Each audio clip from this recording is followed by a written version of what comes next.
Thanks. Doctor, we are live. You can start the session. Oh, okay. Very good afternoon to one and all of you. Every single expert panel who has joined in and all the young speakers. This LDP module on practice management is going to be one of its kind, because what we have done most interestingly is brought out the speakers to give their thought process as how each of them in different segments of practice, be it in government or private or family practice, how they have learned to get to hold the ropes and keep climbing up. And I'm sure there's going to be a wealth of information shared by them and a lot more which is dug up by the expert panel. And I'm sure at the end of 2 hours, it would be a most robust understanding which you would have acquired. And so let's look forward to this couple of hours session on practice management. We are truly lucky to have with us on the expert panel, Dr. Purendra Bhasin, who's a national figure, a man of such great repute. He's a founder and director of Ratan Jyoti Netralaya Ophthalmic Institute. But believe me, he's so versatile that he has a multi-specialty hospital running so amazingly well on the side. So that should tell you what kind of management skill he's going to share during the course of 2 hours through all these topics. Joining us soon is Dr. Gaurav Luthra, again, a very nationally, internationally known cataract and refractive surgeon, who's the director of, somebody is calling me, who's the director of Drishti Eye Institute, and he would be the Dehradun, and he would be giving his inputs during the course of the meeting. Dr. Jeevan Titiyal was to join us. He's again the chief of RP Center, nationally, internationally renowned ophthalmologist, but due to some prior appointments, maybe joining in later. We have with us a young, dynamic, versatile, prolific Dr. Rishi Swaroop, who is the medical director of the Swaroop Eye Center, Hyderabad, and he is going to actually inject that young energy into the whole meeting. Moderating with me is Dr. Anagha Harur, who is member ARC West, and she is a woman entrepreneur in herself, and the way she has led her Anil Eye Hospital right from its basic initiating level to where it stands tall now is definitely going to be an awesome moderator to run the show with me. Dr. Rohit Saxena is a professor of ophthalmology of the All India Institute of Medical Sciences, is a little not too well and should be joining in shortly. So without delay, let's go on. Dr. Gaurav has just joined, I think. Hello, Gaurav. Hello, Dr. Gaurav. Good afternoon. Yeah, I joined as you were introducing me. Thank you. Oh, okay. Okay. So we shall now go on to our first speaker, Dr. Swati Agrawal, who heads the eye clinic. She's the medical director and the chief consultant of a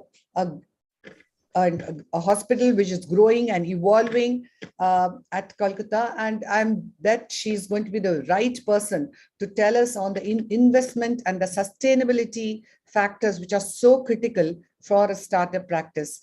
On to you, Dr. Swati Agrawal. We look forward to hearing pearls of wisdom from you.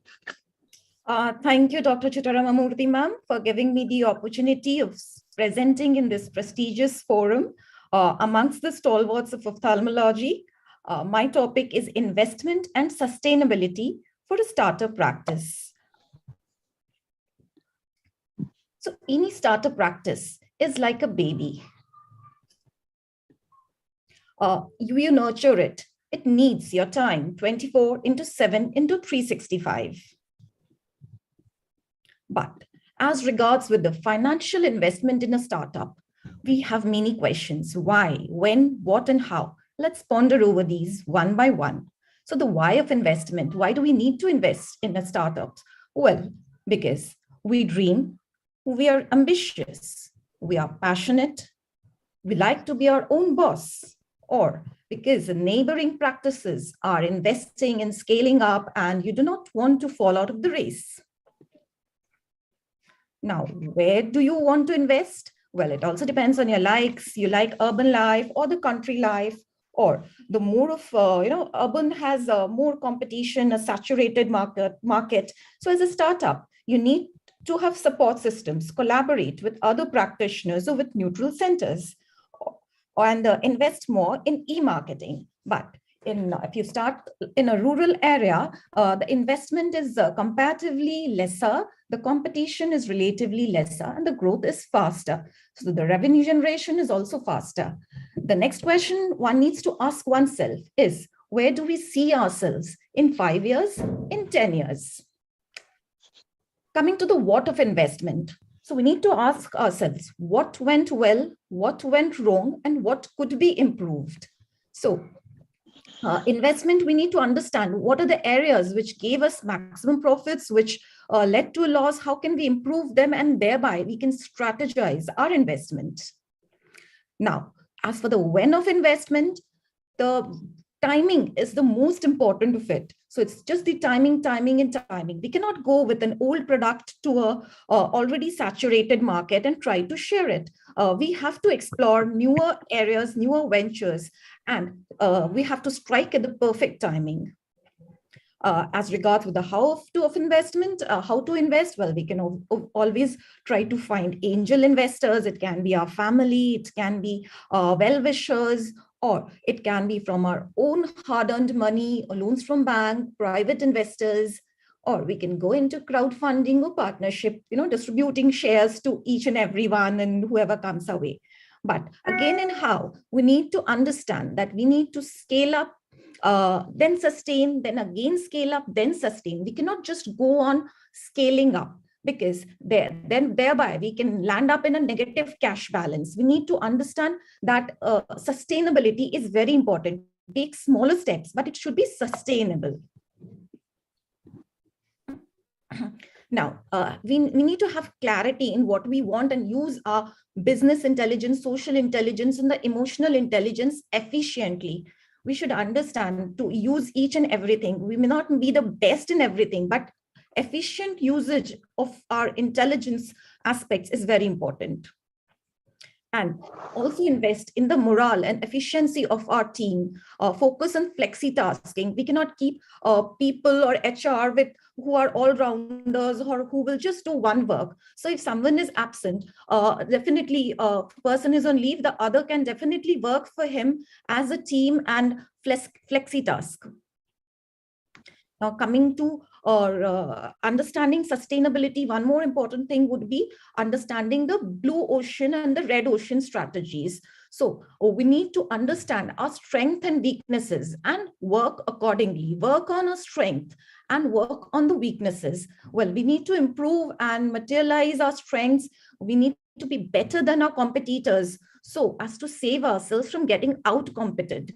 The blue ocean strategy is about new market creation, creating new demands and making competition irrelevant, creating an entry barrier.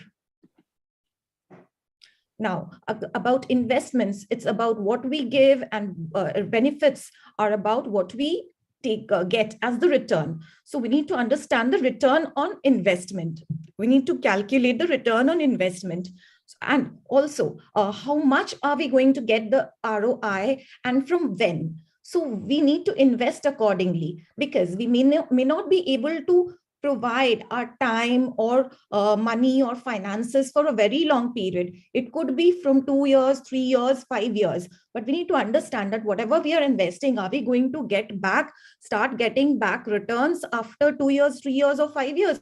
Are we able to provide it till 2 years, 5 years? If not, then we should invest accordingly. And we should ask ourselves, is your investment leading to a better product or service? Will it bring a change in the customer's need? Like, we might think of starting with a femto laser flack surgery, but it brings is it a better product or a service? Will it bring a change in the customer's need? But we need to understand, are we going to recover the product or not? Now, we should not also fall prey to negative cash flow, working capital, investing whatever we have and taking loans from the market and then crashing down after 5 years and, showing off bankruptcy, as many of the startups do, as 90% of the startups do, may not be in medical practice, but we should understand and strategize. and do not fall for rat race. Eliminate waste of HR and inventory. Our HR staff is coming in the morning at 9 and the patients are coming at 10. So it's a wastage of 1 hour. And some people may not be productive. So we have to, smartly start sidelining them and do not go into discount model. If a product is good, trust and value your products. Be cost sensitive, because every strata of the society, is cost sensitive. They want it to be cost efficient.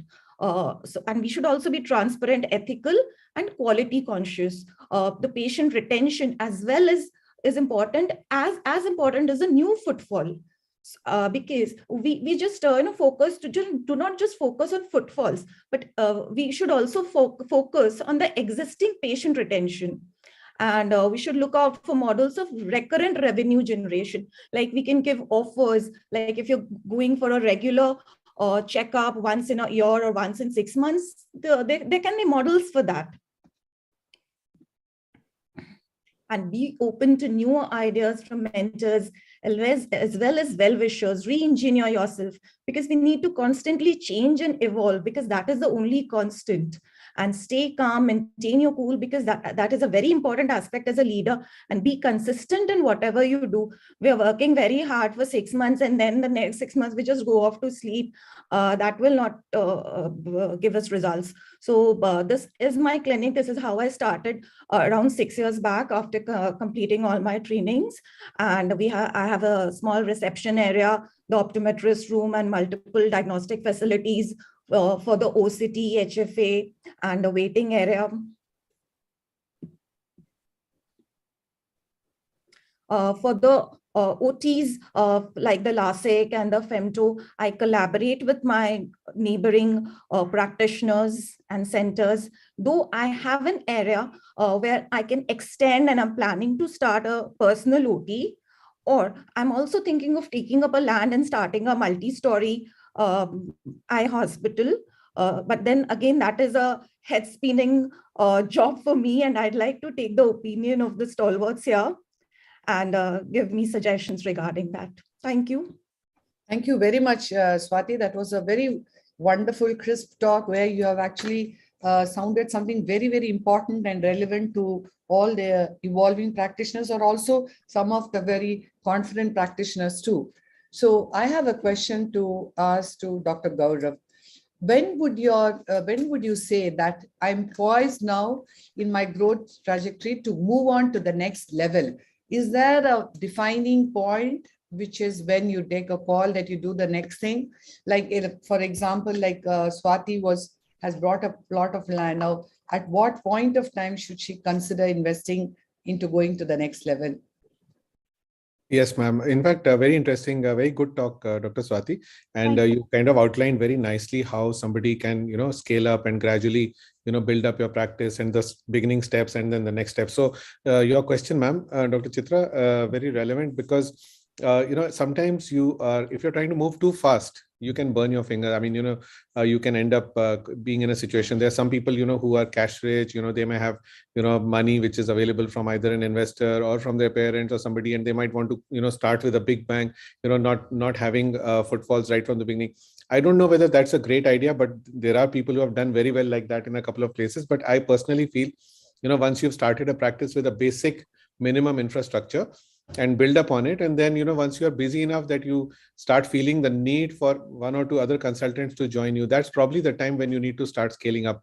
When you're so busy yourself that you start feeling the need that you have somebody to who might be able to help you with your additional consultant who might want to join you, you should always start looking. So initially I would think that you start adding facilities, for example, a perimeter, then an OCT, and then maybe other things which are essential to a practice today.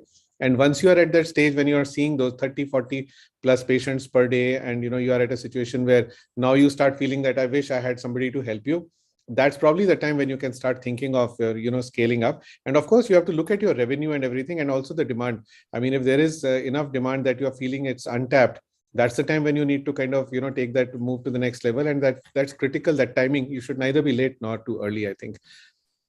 Yes, that's true. But going further, Rishi, would you say that you start with the high-end equipments when you start off with, or you try to you would advise that no, it's better to go ahead with moderate set of equipments and then take it up as time goes on? Rishi? Hello, ma'am. Wonderful talk, Dr. Swati, and thank you, Dr. Chitra.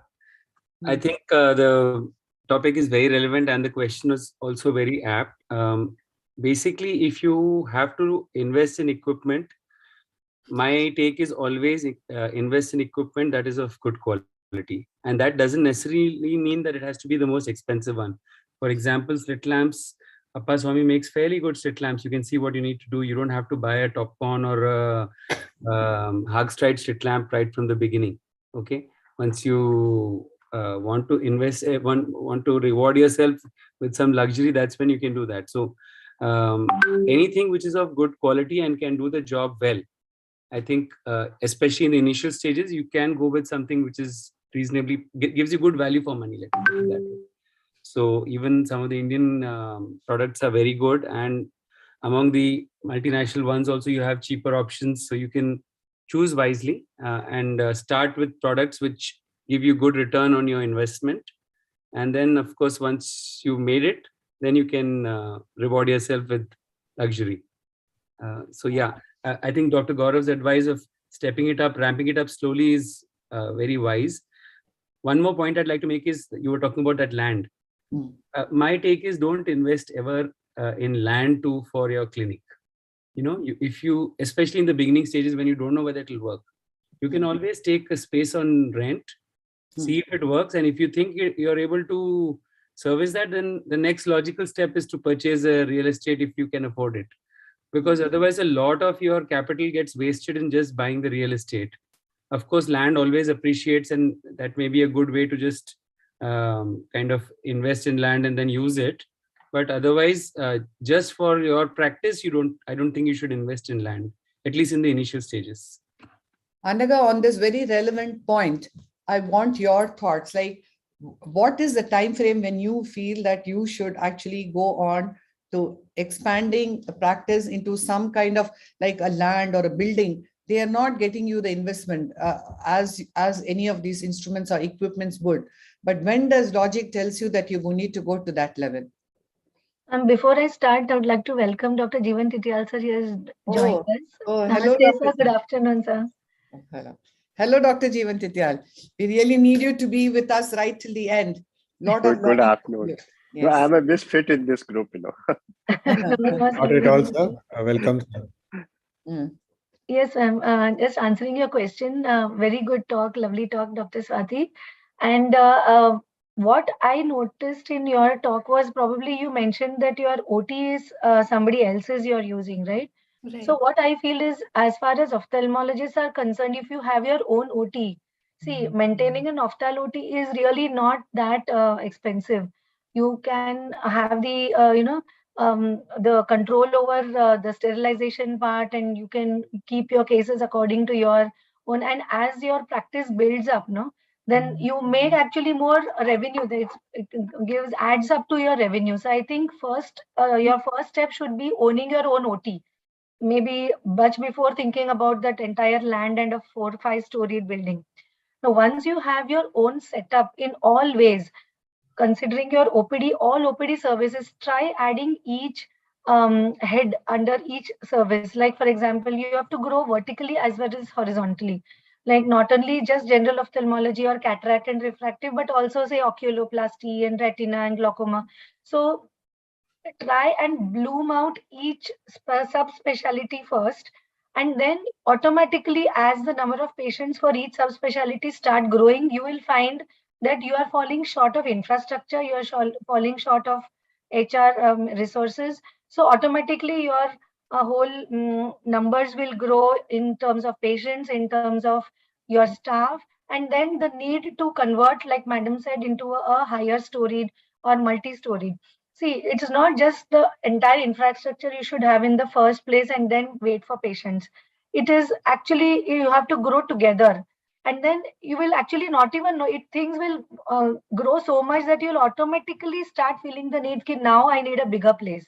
So suppose you had, say, a 750 square feet place earlier, and then now you want to shift. Like, for example, in my practice, initially we had somewhere around 500, 750 square feet. Then we moved on to a 1250, 1500, then into a 3000, and now into, say, a 14,000 square feet. So it all becomes so slow and steady, but at the same time, you're always on the uptrend. So this is just my tip. Purendra Bhasin, I would want you to take one question. Would you advise these young practitioners to take loans, or should they grow by evolving from within their means as to go further in their practice?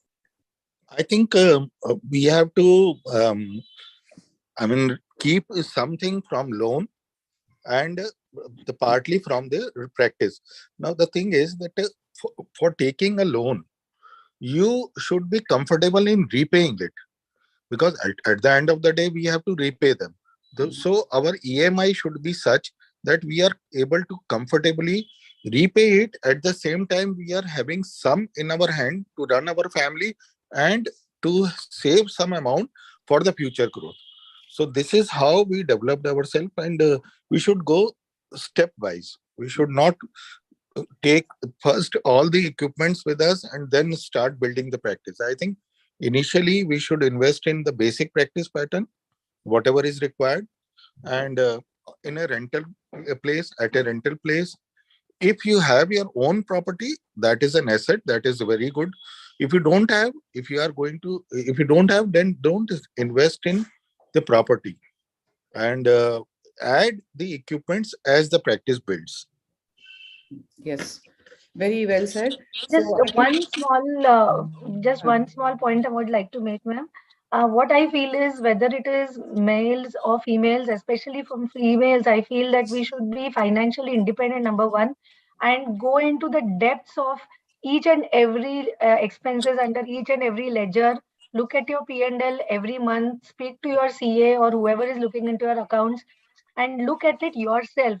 Don't depend on your husband or anybody else to look at it. You should know what is happening, how much profit you're making, how much EMI, like sir said. So, and how much you are left with at the end of the day, and also left for investment, so that you can keep that, and you keep putting it into your practice. So that then that helps to build a practice. Then your need for loans also reduce. And also, I would like to tell you that speak to the banks yourself. Many times the rapport that you have with your bank managers, helps you to get a lower rate of interest also, and then your relationship with the banks also should be very, very strong. yes. Thank you. So analysis or review, can I add, say something, Dr. Chitra, Yes, please? yes. Yeah. So I think this is very important aspect of any practice, anything. And we should have a monthly analysis. We should have curb on our sales and returns, what we are gaining, what our practice is giving us, and what we are paying at the end of the month. So monthly, quarterly, annual this thing analysis and review should be very, very done very meticulously and thoroughly. At least we should give 1 to 2 hours or even 3 hours, and we should budget for the next year, and we should compare our this thing with the previous year. So this way we can analyze that last time we were spending this much, our ROI was this much. This year we have spent, our salaries have increased, our managers have increased, and what is our ROI? So all these things have to be analyzed, and we should have check on this, and you should do it yourself. Maybe your managers and everybody should be along with. Now, second thing is that one more thing which Dr. Swati has presented very nicely, but I would like to add that when you start, you should have with the companies, you should take a long-term CMC or AMC for the equipments which you are buying, because that is very important. If you are taking 1 year, which is the standard warranty or an CMC, then if you don't take extra CMC with you, then at the end of 1 year, you will be in a big trouble, because all our equipments are expensive. And then if you take it right at the time when you are purchasing it, they will bend, and they will give you at a cheaper price. And I think for me, I always go for a 3 to 5 years of AMC or CMC for the equipments which I buy. This is my basic thing which I do. Yes. I'm sure there's going to be a lot more information which we are going to accrue as the talk moves on. And we shall now go on to our second speaker, Dr. Ambika, who's a consultant at Gitanjali Eye and ENT Hospital, Trivandrum. And she also works as an honorary consultant at a child development clinic at Trivandrum Medical College. So she is going to tell us how we need to strategize for a small and a mid-level practice. How do we market it? On to you, Dr. Ambika. Thank you, Chitra Madam, for the introduction. A warm good afternoon to all of you. It's indeed a privilege to be present here. Thank you to the ARC team and Chitra Madam for giving me this opportunity to talk today. Shall I go ahead and share my screen? Please share.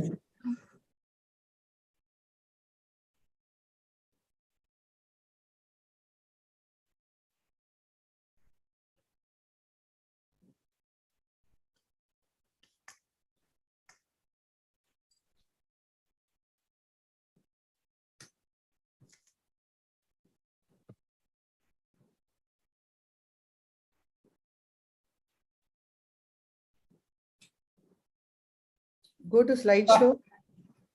Yes, I have shared my slides. Is it visible? Do you need to go to slideshow, no?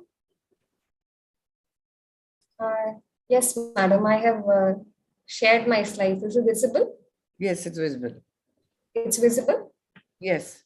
Okay.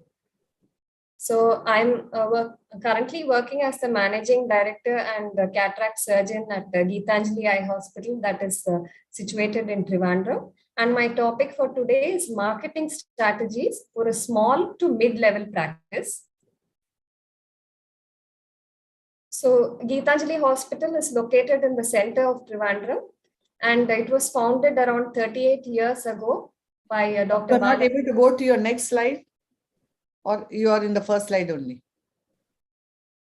I have moved on to a slide which shows pictures, madam.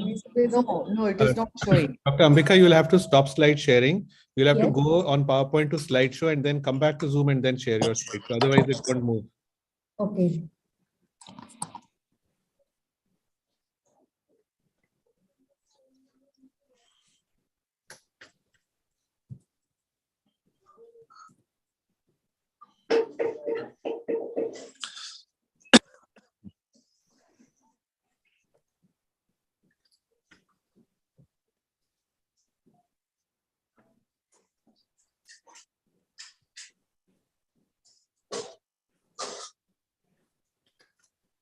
Sai, also during discussion time, it would be nice if you could see all the participants.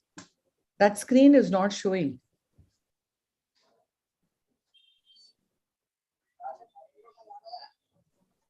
Madam, if you enable grid view, you'll be able to see that screen, madam.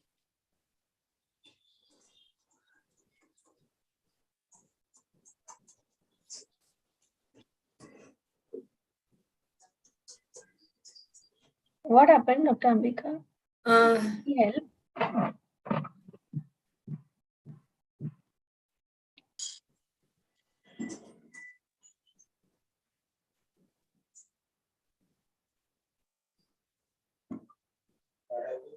Is it visible now, madam? It was visible then, but I go to your next slide. Yeah. Is it okay now? No, it is not showing. It's not. Sai, can you please guide her, or should you advise her before we go on to the next speaker and come back to her? Sai, are you there? Yeah, I'll talk to her. You talk to her. And in the interim, Ambika, while Mr. Sai advises you how to get yourself ready, we shall now go on to our third speaker, Dr. Gayatri. Yes, what? She'll have to stop sharing, no? Yes. Yeah, please stop sharing. Ambika, stop sharing. Yes, madam. I stopped. Yeah. So we go on to our third speaker, Dr. Gayatri Mahadevan, who's again was senior consultant at Drishti Eye Care Center, Bangalore, Karnataka. And she's a young budding ophthalmologist with 5 years experience. Yes, ma'am. Yes, so we have lots to know from you. How to optimize a corporate practice. A very good afternoon to all of y'all, and special thanks to Dr. Chitra ma'am and ARC for giving me this wonderful opportunity today. I would be talking on optimizing a corporate practice. We are basically now in the era of globalization and modernization, where turnover. You can hear Opened me? and moved. It's not moving to the next slide. It's not Close. Ambika, you need to be on mute, and we have to. Yes. Ma'am, can you see my slide? Yes, we can. Okay. So let me just repeat. Now we are in the era of globalization and modernization, where the turnover in medical tourism is expected to be so high, almost in trillions in this decade. So with such a bright future, obviously health sector facilities are moving forward from conventional practices towards providing luxury and modernization, which led to the evolution of corporation and a corporate culture, which is nothing but a service-oriented business where they consider patient satisfaction as the only parameter to measure success. They basically focus on very smooth patient flow and overall smooth patient experience. And most of these corporations have a mission, and almost all the members of the company fall in line or align themselves towards serving the mission. With this brief introduction, I would like to divide my talk today into two parts. As a doctor who is posted or working with a corporation would develop themselves both clinically as well as non-clinically. Coming to the non-clinical skill set, which a doctor can improvise, there exists a definite division of labor in corporations where each person has a responsible role to play. This is a perfect example of an amalgamation of using a medical staff along with a non-medical or administrative personnel for smooth successful operations. We as a medical officer would be in charge of an entire unit. With this clear demarcation of responsibility, it is possible for a doctor to develop certain skills, such as the administration skills. It is very essential that every doctor must learn to become a good administrator. It is nothing but directing work, delegating work, supervising work, and making sure that work gets done. You would have to interact with your local manager on day-to-day basis, and your interaction would be based on your day performance, day revenue generation, or it can be even monthly or bi-monthly audits and keeping a check on all the other departments if there is a correct maintenance of records and if there is an excess or shortage or etc. So these are nothing but administrative skills which can be honed by tying up with a corporate setup. Corporate hospitals cater to a wide variety of patients. They cater to patients with patients belonging to various segments. So basically you would be interacting with housekeeping personnel at one point of the day and all the way to the most elite patients. So you would be developing your communication skills. This is in fact one of the most important skills that you can acquire by tying up with corporations. You would be the head of the unit. So you would be leading the unit by example. So all the members of your team would look up to you. So you've got to be proficient, you've got to be punctual, and you have to be empathetic. You also get to be a spokesperson where you represent your entire unit in bi-monthly meetings or monthly meetings. You can actually set a standard of operations or establish a standard of practice care that you would be wanting to provide in your unit. You can also enforce rules and make sure that your entire center or your unit abides by it. For example, in this COVID era, you would want to ensure that there is COVID appropriate behavior, making sure that patients are adequately spaced and not examining patients without a mask, etc. The most important skill that you can acquire is you would get to train your staff. You can actually improvise them, you can reinforce them, you can revise certain concepts, thereby training your team members. You can also aid in hiring your team members and thereby helping in team building. This slide depicts the basics of management skills. I would like to just give an example. Suppose you're planning to conduct an iCamp. So the first thing that you would do is you would want to plan about the iCamp. You would interact with your manager and decide that where you want to conduct the camp. Then you would organize the camp with your manager by approaching a local unit or a Zilla Panchayat or a sponsor, etc. After doing this, the next step in making sure your camp runs successfully is thinking about staffing. You would want to plan your staffing in such a way that your center, that is your base, works as well as your team that goes to the camp is well staffed. You would also be directing your staff as to what services they would be providing, whether it is just going to be glass prescriptions or if it's going to be cataract screening, etc. The most important part is you would be controlling your expenses and thereby aiding or improving your revenue.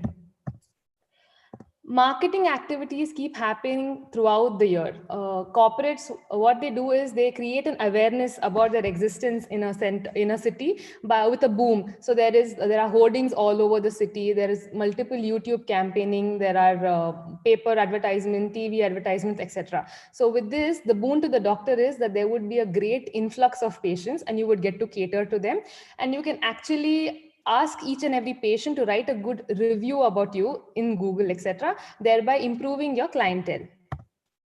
With these non-clinical skills, you can also definitely develop a few clinical skills by aligning with corporations. For example, EMR. So each and every corporation has, different corporate setup has EMR, which is a boon to a doctor. You would get to document your patient details. You can access your patient details. You can give them a printout with all your findings, which would be useful for them for carrying forward to another doctor or etc.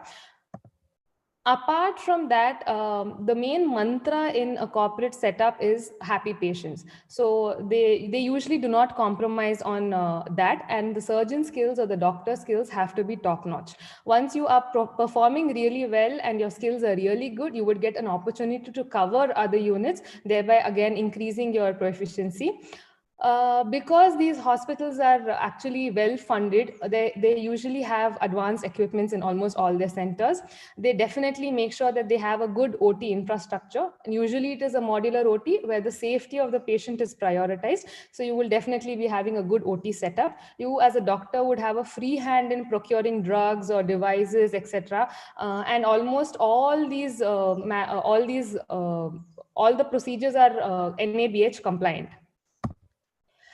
Apart from this, the most important advantage is for a doctor is that they have a very good support system.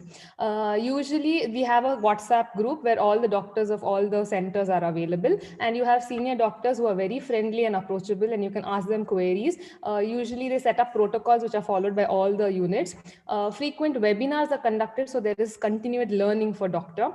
Also, there's availability of specialty services. For example, I'm just an anterior segment surgeon. If I want a retina specialist to come to my center or handle retina care, then I can just give them a call saying I have so many patients, and they usually come and provide those services. And also they have a facility for providing training for doctors. Perhaps this might be the most appealing slide in my presentation. The most important takeaway is that the progress for a doctor in a corporate hospital is performance oriented. If you perform well, you climb up the hierarchical ladder.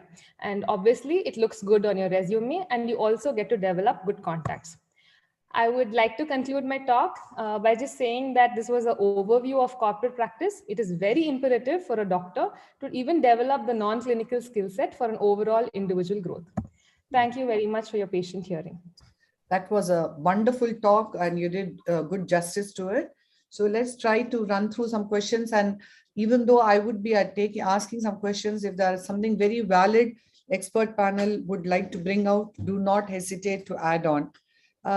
Now, one question which comes up is, in a corporate setup, you often feel that the managers are actually getting more importance than the doctors who are working therein. Now, do you think, I take this question with Dr. Purendra Bhasin, although you have, yours is a,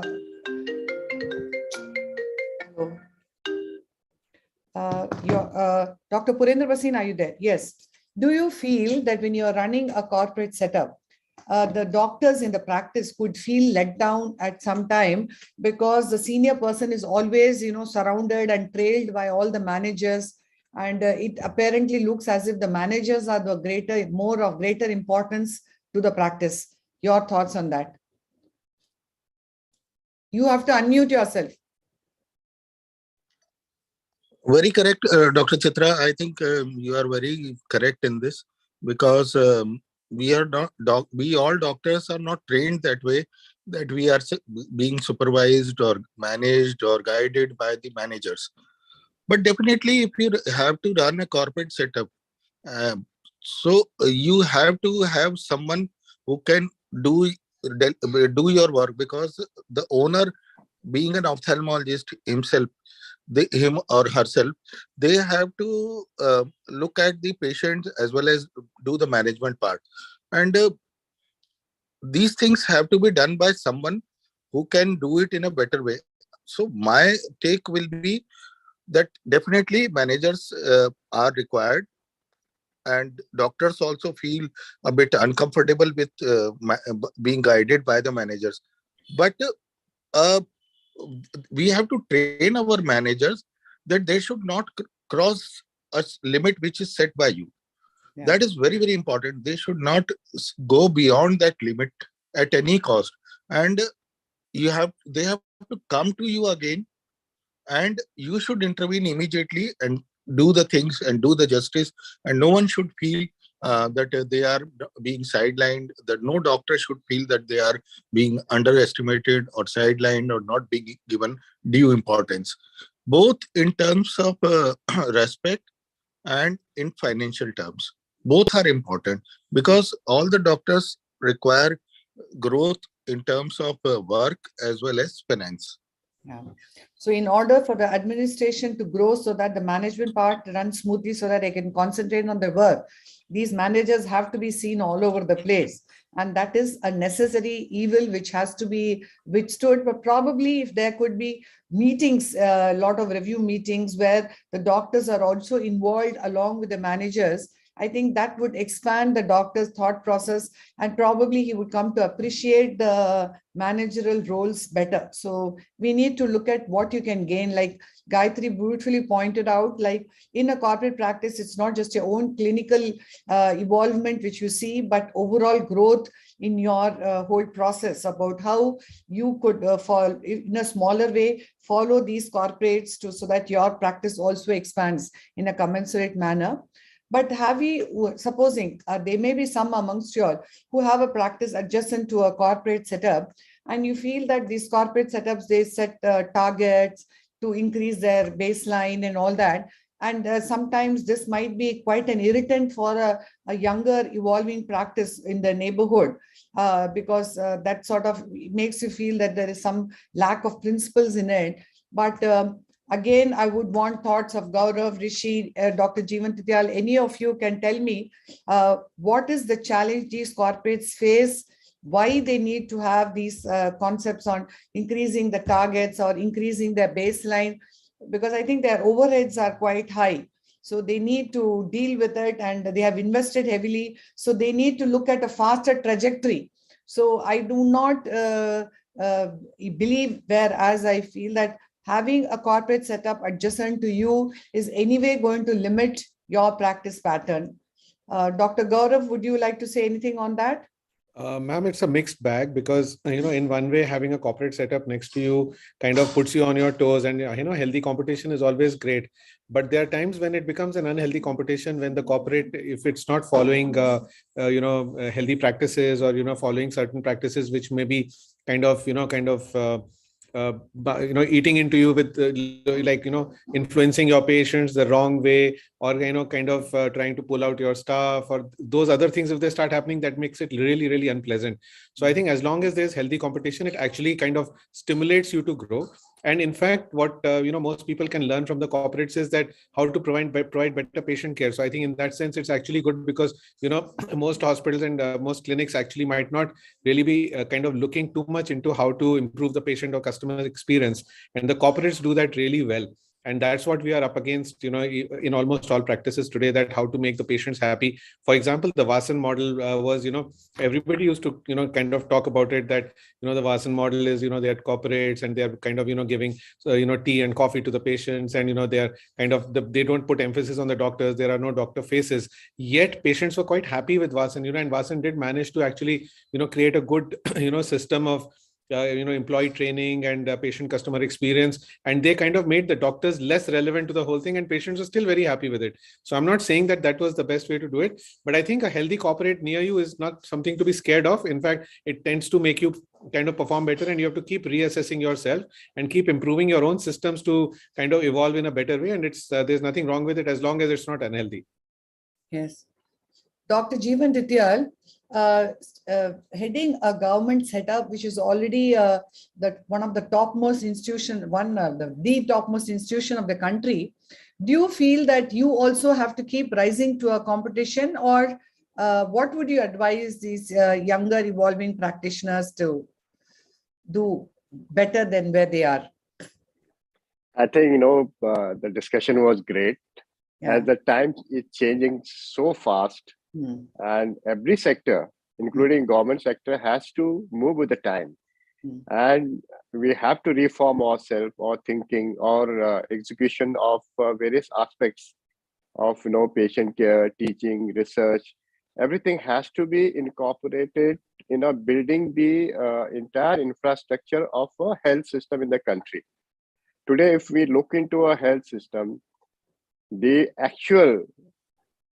health providers are private sector. 80% of health sector providers are private sector nowadays. And in that also, corporate society has come in, and they are going to take over the entire area in future. The smaller practices are going to be a tougher time to sustain the type of practices which we are talking about. Making patient comfortable, or making patient feel better, or give them an area which they feel comfortable, rather than actually having a expert person dealing with them in terms of a higher expertise, better equipment, better services, better experience. That would be a secondary aspect. The primary aspect is how it is being managed. As we nicely talked about, Gayatri brought up very nice issues. How the corporate society is making patients feel better rather than getting the highest level of treatment in that particular category. As far as government sector are concerned, there is a lot of challenges, you all know, because it's not that uniformity in a government sector. There are institutions who are doing quite okay. There are institutions who are at a bottom line to provide all these care. So everything has to be sorted out.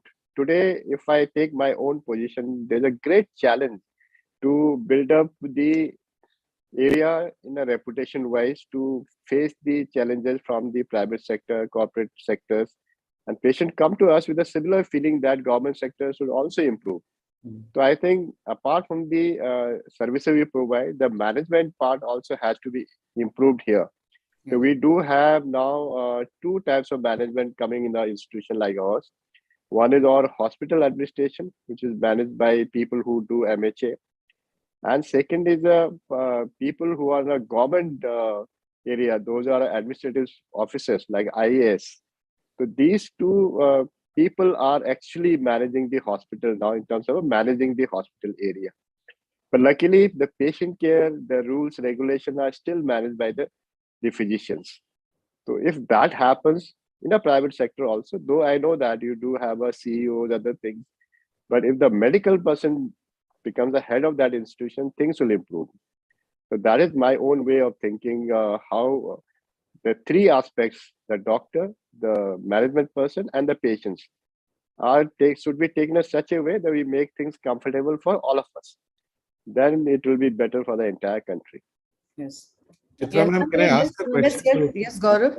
I wanted to ask a question to Tityal sir, because he's like the chief of the most apex institution of the country, training ophthalmologists who kind of are reputed worldwide. So sir, has there been any change in the curriculum for today's postgraduates? Are you in some way trying to prepare them how they will enter, like the whole idea of today's webinar? Are we making any effort, or are we incorporating anything? Because this is one big challenge which they will face the moment they come out. You would have trained them amazingly in everything to do with ophthalmology, but should we now also be, at least the most premium institutions which offer post-graduation programs should be training them in how to, start a practice or how to start their career and face these challenges, because these challenges are huge. Administration and management. That's a great point. what we talk about today, Gaurav has nicely pointed out, we Yes. do lack that aspects in our training in our medical colleges or institution, during our undergraduation or subsequently in a post-graduation or a super specialization in a way. So that part is lacking. So I think that we are making new efforts now, especially in AIMS New Delhi, to incorporate few things. One is we are adding the psychological aspect in our teaching, because so much of stress are going through our younger generation to compete amongst themselves, to compete coming out of that situation, and to complete these highly stressed courses. Many students do require a lot of psychological help also. So that aspect we are changing now. We have a lot of input in improving that aspect. Second aspect was are we making them to prepare them to be in a particular area of practice in future? Frankly speaking, we don't have such type of a teaching going on at this stage, but there should be a definite effort from our side to look into that aspect, especially have some, sort of people coming to government institutions like this, where they can be shown or given some sort of a demonstration, teaching, or a in-house assessment can be done to incorporate what type of a teaching module should be prepared, so that these people, I know that the jobs in the government sector are very few nowadays. How many of our people can become a teaching professionals, or how many of them are going to get a proper in the medical college? Very few. 99% of people will be outside in a atmosphere which is so tough. So, Gaurav, frankly speaking, we don't have any that type of teaching to give them a professional, you can say, ways to excel in those areas. But your point is right. We'll look into that. Yes, especially how to build up the financial, financial background, how to improve it, and some bank officials and people from different sectors of finance and management. You should probably add it to the curriculum, and that's a wonderful point that Gaurav has brought forth, because I think that is the need of the hour.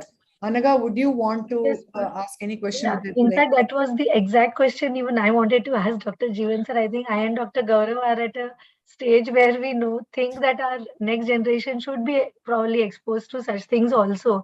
Yes. One more thing I just wanted to note, ma'am, excellent presentation, Dr. Gayatri.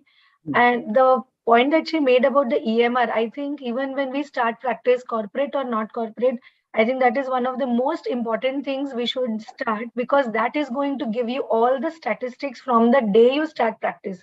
And that is the way how you can learn how your practice is growing, where you want to and where you need to improvise, and the areas that you need to focus on, including all your referral ophthalmologists or general practitioners. So EMR is something which I think is the most important thing what you need to invest in, even if you're not having actually some other great infrastructure and all that. Yeah. We should go on to our next previous speaker, Dr. Ambika. You think you are ready to share now? Yes, madam, I'm ready. Okay. So she is going to be telling us about marketing strategies for a small and mid-level practice. I remember what Dr. Gaurav was asking is being practiced at Arvind Eye Hospital.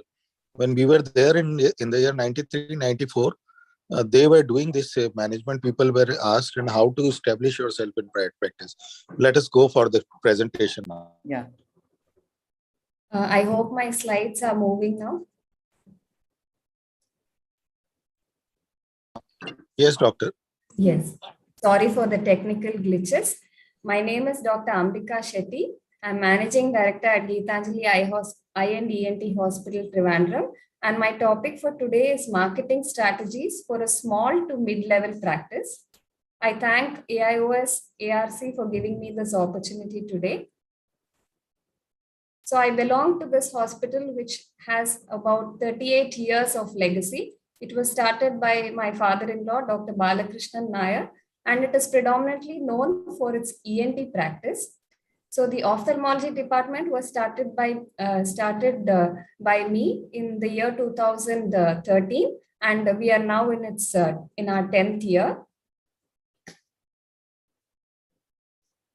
So what is marketing? Marketing is the activity for creating, communicating, delivering, and exchanging offerings that have value for customers, clients, partners, and the society at large. So before we start marketing, we need to learn the rules of the game. As we know, Indian Medical Council has set very clear guidelines for doctors. That is, one can engage in marketing when one starts a practice, changes their practice, there's a change of address, or there's a temporary absence from duty. Also, there are some things that are considered unethical. The doctor's photographs, achievements, and associations should not be displayed in the establishment. So when we start marketing, there are some things that we need to pay attention to. That is the price, placement, product, promotion, and most importantly, patients. I'll be going through it one by one. So the most important concern for patients is price. So it's always best to try to offer the best care at the lowest prices which are possible for us. The next thing is the location. It's preferable to take a location which is central and is accessible to most people. The working hours should try to accommodate patients who are also coming from their offices. We should try to encourage more walk-in and same-day appointments. And it's very important to build a network with your local communities, such as residents association, the local schools. The next important the next important tool is the product. So it's very important for a person to have a pharmacy, opticals, lab, and most of the ocular diagnostics, so that patient doesn't have to go from one hospital to another to avail these facilities.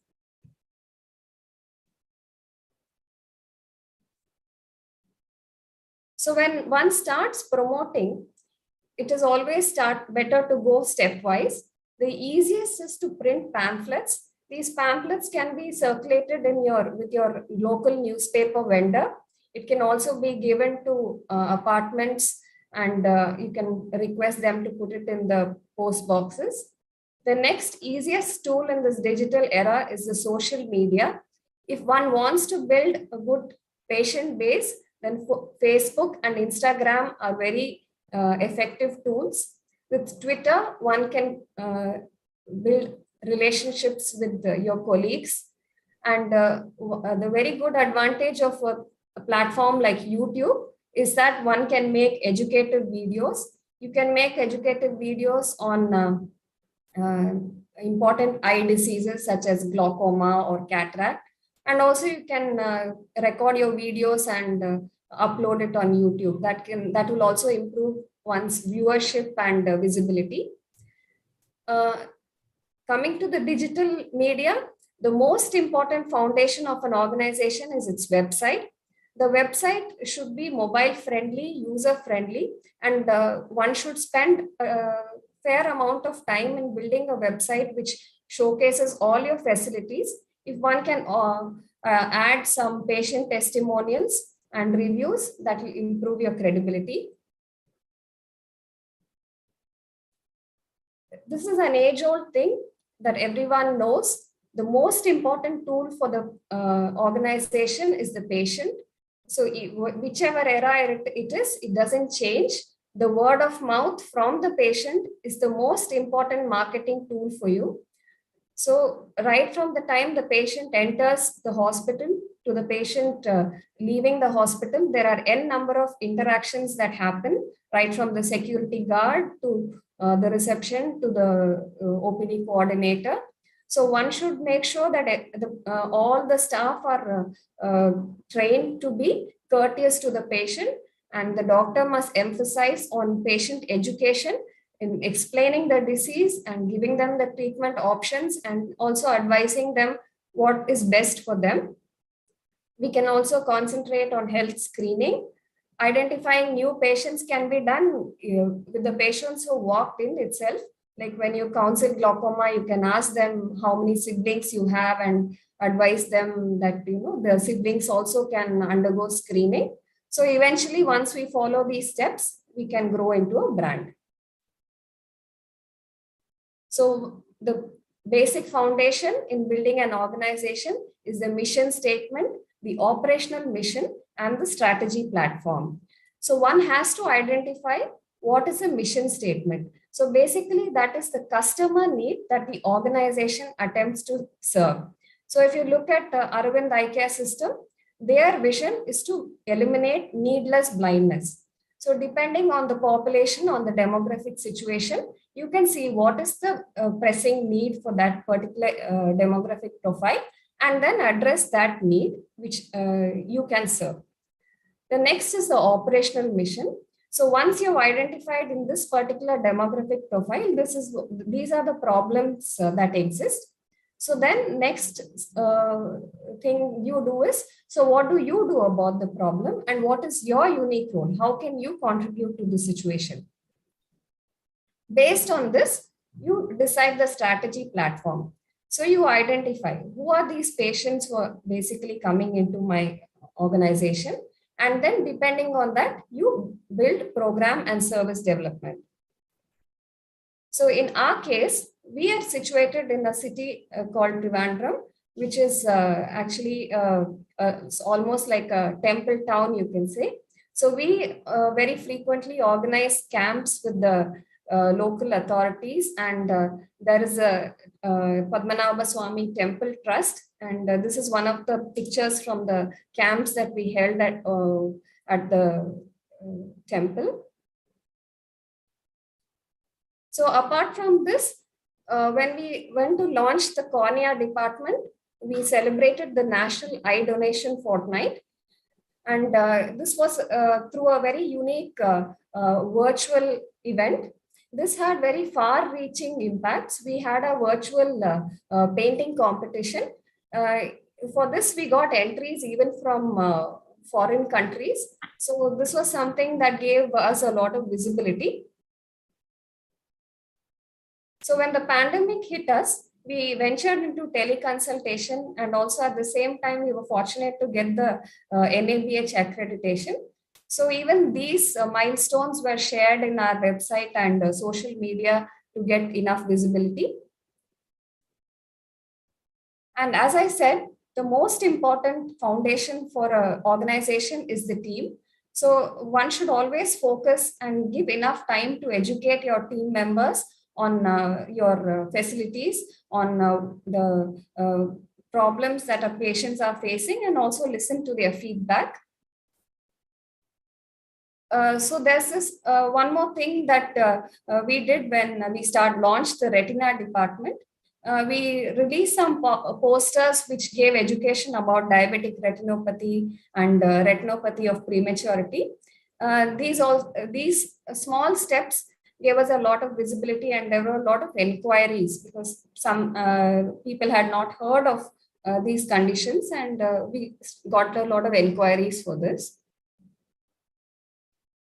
Even something as small as World Disability Day or a festival like Pongal and Deepavali can be places where we can market ourselves in a subtle way. Apart from this, there can be on certain important days, consultants can give even webinars because it's a pandemic situation, live presentations are not possible. So school children can be taught about important aspects such as eye donation. In this digital era, it is very important for us to get online visibility. So if your patients are happy with your service, you can request them to give some good reviews. So good Google reviews give a lot of visibility to the hospital. Most patients who are coming in for the first time, they tend to check your Google reviews and come. So unless one focuses on building a good review, most of the time we see that by default there are some reviews. So that might not be very appealing. So if they're happy patients, you can always request them to give you some good reviews.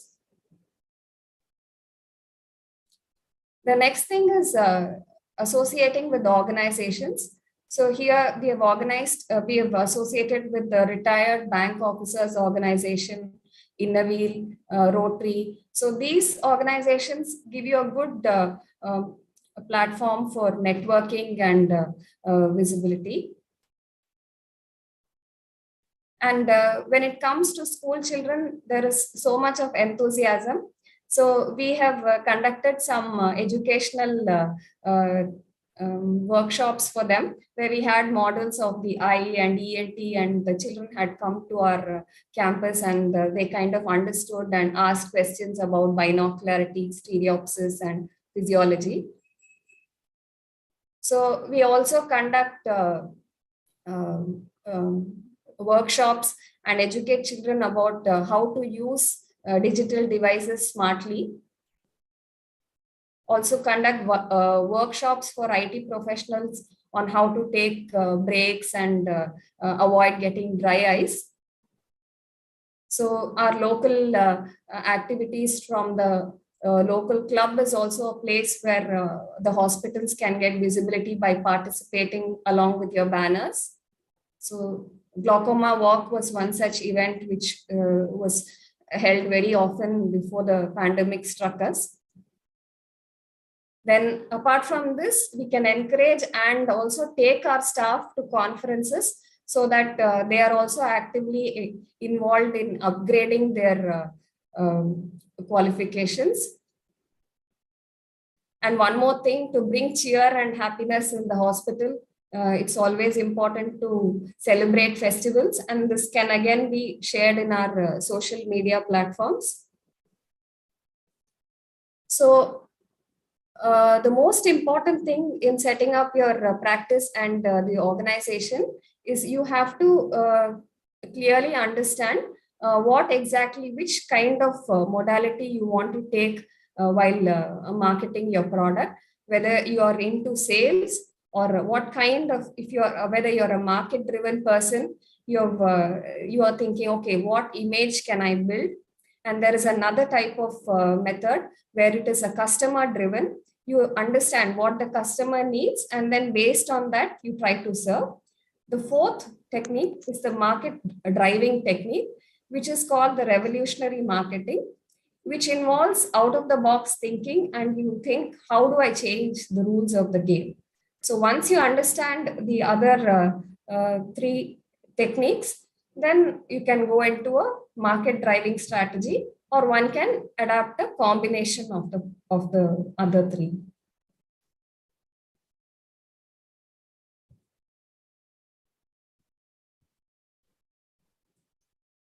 So with this, I come to an end of my presentation. I would like to conclude that most of you would have now heard of the temple Padmanabha Swami. So, but a few years ago, it was actually unheard of until the extensive wealth was unearthed and it became a big media news. So that is the power of marketing. So once a small, the uniqueness of that particular thing is brought out to the public, only then it gets maximum visibility and people get to know about it. So I'm sure each one of you have your own uniqueness, which can be brought out and marketed in the best way possible. Thank you. That was a wonderful talk, Ambika. I mean, it was like walking down the memory lane as you were talking, because what were the things which each of us have done to evolve to reach where we did. And it's a continuous process, and you brought it out beautifully. And we all know that in-house marketing is probably the best thing which you have at your hand, which does not involve too much of revenue, money being spent on the whole process. But I would want Dr. Purendra Bhasin and Dr. Rishi Swaroop, of course, Gaurav too, to tell me this. Like, we do understand that when we are doing, we talk of digital marketing and electronic marketing and all that, there is a lot of money which gets involved in some of these things. So do you advise a young evolving practitioners that it is still better to rely on word of mouth and the local smaller forays which you're doing, rather than going all the way into the more expensive digital marketing? The second question which I also have is, Like, you have a corporate sitting next to you, they can advertise for the hospital, whereas small practices cannot advertise for themselves. So how would you tell these challenges which a small practice is facing and how to surface through it? You have to unmute yourself, Dr. Purendra Bhasin. Yeah. Thank you, Dr. Chitra. And really, it was a very beautiful and elaborate talk which she has given. And I appreciate. Clearly, I think to me, the best practice pattern is the happy, satisfied patient base. If your patients are satisfied and they go back satisfied from you, that is the best way to popularize yourself. That is the best marketing tool. So your environment, your patient waiting time, your patient satisfaction rate, your cordial nature, your staff cordialness, and everything should be very, very good. Your optometrist should be good.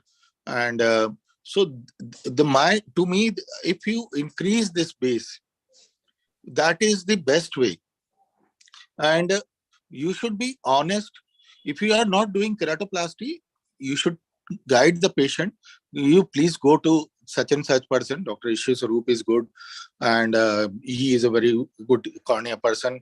He practices well, and I've seen his results. So give the confidence to the patient. If you want, I can talk to the person and we can fix your appointment. I have no personal interest, but definitely I just want to help you. So this way you develop goodwill with the patient and confidence of the patient, trust of the patient. This doctor is good. And so always be clear and honest in your advices to the patient, and don't do anything which is pushing you that you have this tool, so you should ask everyone to get OCT done, you should ask everyone to get topography done, fields done. All these things are very important in your practice. These tools are with you, but you should be very, very judicial in practicing this. Coming to your question on digital marketing for the beginners, I think some budget should be there for this part also. And the best thing is to improve your Google rating.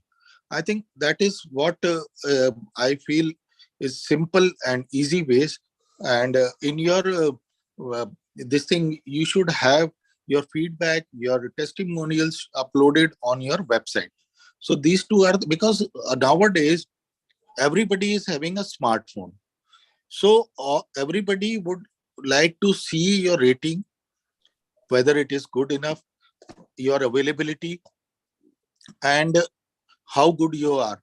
So they just see how your practice is and how well you are placed in the social media.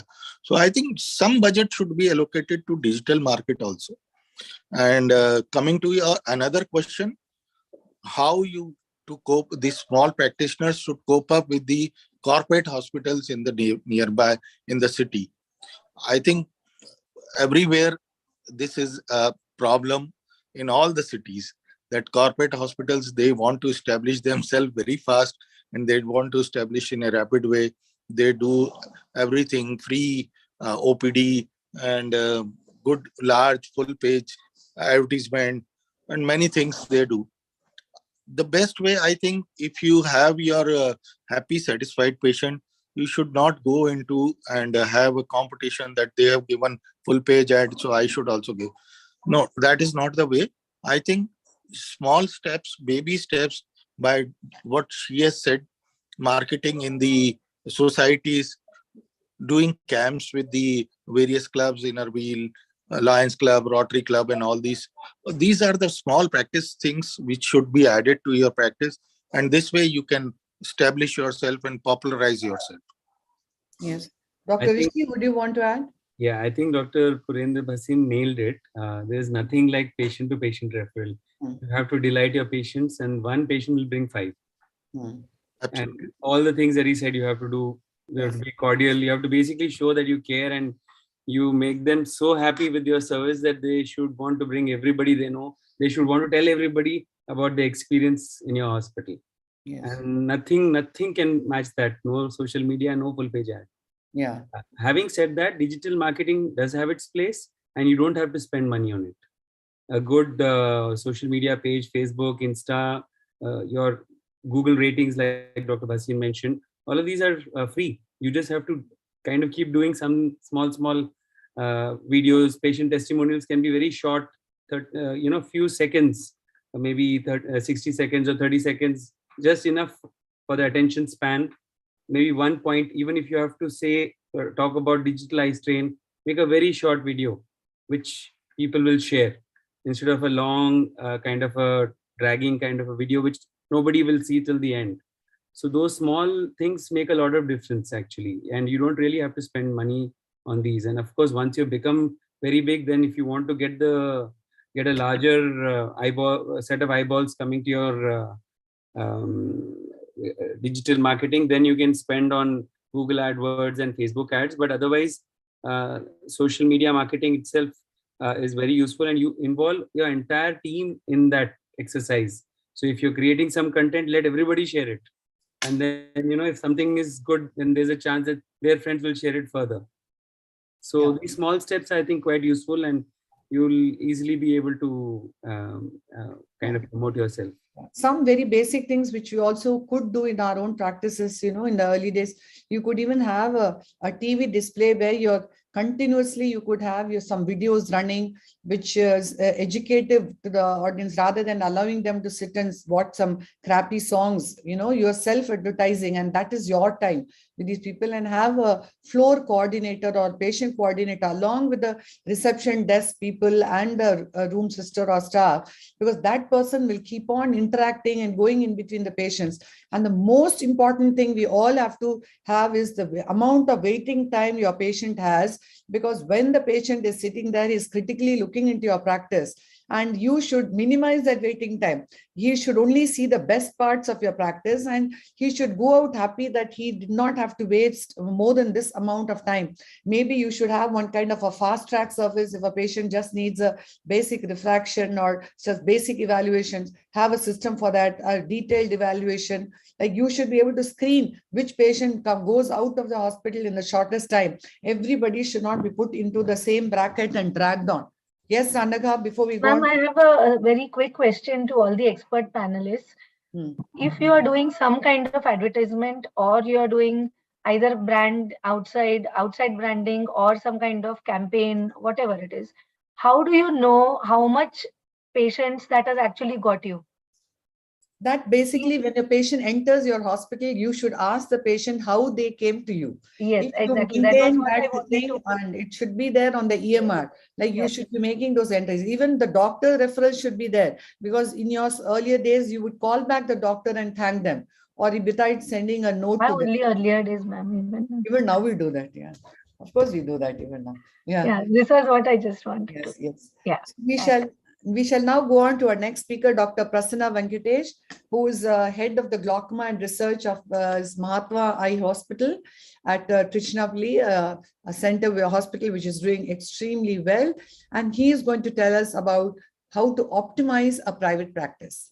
On to you, Dr. Prasanna. Yes, ma'am. Am I audible, ma'am? Yes. Yes. Thank you, Chitra ma'am, for giving me this wonderful opportunity to talk on optimizing a private practice. So these are the objectives that I'll be covering in the next few minutes. That we need to have a vision and mission, and what groundwork has to be done, the type of practice and the choice of location, the legal requirements, the basic essentials, scope of services, adaptability, and crisis management. So let's see one by one. The vision and mission, every hospital has to have a unique vision and mission. A simple example being providing a high quality eye care at a reasonable price for all socioeconomic groups is the way to go, or you can choose your economic group accordingly. The groundwork, a meticulous survey is very, very important before you start the private practice. What is going to be the site of the location? What is going to be the electricity or the water supply? The site location that is very, very important to be chosen before you plan an hospital. And what is the competitors or the marketability of the healthcare services in that particular location is very important. Along with that, a survey of the economy of that particular area will also help us. The population of that area, what are the various institutions that are present in that location, such as schools, colleges, or any companies, and the catchment of that area. So we don't want to have that particular area being in a watershed zone, or if it's going to rain and the waters are going to get pooled in that particular area. So the catchment area groundwork is very important. And what is going to be the availability of manpower and mobilization of funds. Moving on to the functioning of the hospital, is it going to be a full-time or is it going to be a part-time? Or are we going to do a tie-up with any other institutes? And what are the different services that we are going to provide to the patient? So we can have a list of outpatient department services that we are going to offer to the patient, from the refractive error treatment, glaucoma, retina, pediatric ophthalmology, and so on. And we can also show the surgical scope of services needs to be planned. Is it going to be only a basic cataract surgery, or is it going to be a premium cataract surgery? Is it going to be only trabeculectomy for adult glaucomas, or are we going to do a valve procedure too? And is it also going to have a pediatric glaucoma surgery too? Similarly, this applies for other specialty as well, such as oculoplasty, advanced retinal surgery, and corneal surgery, and so on. As the panelists pointed out, if we were not offering any services, it's always better to refer the patient. So we need to put it down on point as to what are the services we are offering. Next is it going to be a small practice or is it going to be a large practice? So I'm actually a second generation ophthalmologist. So initially the practice was started in a very small way in a rental. Then once it started to flow well, then we slowly moved into our own building, which is a much better space of building space of 4,000 square feet. So it's always better to take baby steps, though I have no experience in the rental part, but I would say that the baby steps will always take you to a much better slow and steady progress than jumping into it. The choices of premises selection is very important. If you are going for a own building, the land, construction, and design is of very utmost importance. If it's a rental building, then the interior design is what we can focus on. The legal requirement starts from the doctor's registration certificate, and it goes up to the certificate of registration of clinical establishment, the incorporation certificate, the pollution control board license, the food safety and standard authority of India registration, if we want to have a canteen in the hospital, the sanitary certificate, building stability certificate, the fire license and the lifts license. And if you are going to have a general anesthesia procedure that is going to be performed, nowadays the NABH also is asking for narcotic license and obviously the NABH certificate. And it's better to always have an organogram starting from the hierarchy, who's going to be on the top and who's going to be up to the bottom, involving even the security, the drivers, and also the paramedical staffs in between. The basic requirements will be the calculation of the water supply, the fire protection, the manpower planning, and how are we going to analyze the workload and the maintenance cost. For, let us see the water supply. If the beds are less than 100, the water requirement will be around 350 liters per day, and it will escalate to 400 liters per bed per day if the beds are more than 100. And also regular cleaning of the water tanks and reservoirs, checking them for microorganism growth, chlorination, and dispensing systems have to be taken care of. Fire protection, it's always mandated to obtain an NOC from the fire department before the building can be occupied, which has to be renewed every year. And mock drill training should be conducted for the staff once every 3 months. The Part 4 of National Building Code of India 2005 on fire and life safety gives detailed guidelines on it. And also in case of an emergency, the code red mock training can also be done, and it can be shown as when to use a fire extinguisher, when to go for the firewall, and when to choose a water pump or a fire tank respectively. And the management of biomedical waste has also been taken care of, and it also has to be addressed. And certain biomedical wastes have to be treated before they can be disposed. Interior decoration, starting from the corridor, ramps, exit doors, up to the doctor consultation room, the pharmacy, opticals, all will need a meticulous planning. And currently in the pandemic era, sanitary arrangements also has to be taken care of, which is very important from a patient point of view. Patients are looking up to a good sanitation, especially after the pandemic era. The layout of various departments, corridors, minimum of 1,500 millimeter width is mandatory. Ramps, a 300 millimeter of rise per distance of 6,000 millimeters is mandatory with a width of 1,500 millimeters. If you are planning for a lift, it's always better because easy transportation is possible. Stairs, wide treads, low rises, with a continuous handrails for the patients to support with a width of 120 millimeters wide is mandatory. And a storage room is very important and integral part of an hospital. And the exit doors, 1000 millimeter approximately door opening is made for easy access of the wheelchair and the patient moving bed. A fire door is also important, which is very important for the construction of a private hospital. And the design consideration outside the hospital, is it going to be a two-wheeler parking, a four-wheeler parking, signboard for the hospitals, board for the doctors, and even the canteen area should be planned for. And these are some of our patient pictures. The doctor consultation room should be having a patient-centric design and also ensure patient privacy. Color and lighting plays a very important role in alleviating the patient anxiety to a certain level. These are some scan rooms where we have the scans ranging from the OCT, the topograph, A scan and B scan. Separate rooms can be planned. Counseling rooms, other supporting rooms like the MRD, the orthoptics, claims for the insurances, the waiting area, the lab, cash counter, reception. Space has to be allotted for each respectively. For a pediatric OPD, a children's play area can be allotted, followed by a baby feeding room. And also we have the canteen and the administrative room. Opticals should be licensed, and the contact lens room and opticals may be together, or you can have it slightly separated also. Pharmacy also, it should be having a Form 21 license, and a pharmacist should be employed there. And he also has to make sure that once every month, whether the expiry date has reached, and he should be vigilant about it. Fitting and furnishing can always be an add-on, which will always enhance the environment of the place. And these are some of the equipments for IT infrastructure, ranging from a PC monitor, a vCloud, a laptop, printer, server with a Wi-Fi connection. And instruments needed for the OP has to be planned for the general OPD, if you want a pediatric OPD, or if you're going to have a glaucoma, cataract. Separately, the instruments has to be planned meticulously. And staying relevant with technological advancements is very important. If there's going to be an upgrade, then we should always be ready to also upgrade it, so that we'll be staying relevant with technological advancements. The OT planning has to be done, making sure you follow the NABH norms. That's always better. And the theater instruments also can be planned from autoclave machine, operating microscope, the phaco machine, diathermy, vitrectomy, also the defibrillator, pulse oximeter, crash cart, etc. Insurance claims, it's always better to give the patients a wide variety of insurance claims, so that we'll always end up having an happy patient, so that he may have one particular lot of choices to choose from. And these are some of the insurance claims. Manpower planning, starting from the doctors, the PGs, the fellows, the paramedicals, up to the electricians, sanitary workers, pharmacists, storekeepers can be planned, so that the system is tight and it is really working as a team. And workload analysis is always very important, especially to see where we are standing. It's an analysis of the surgical operations, the inpatients, the OPD, and the laboratory tests. And it is always possible to set an activity standard to see where we are going to stand by simple means of a direct survey or an indirect survey, or by monitoring how we are compared to the previous months and the previous years to see for progress.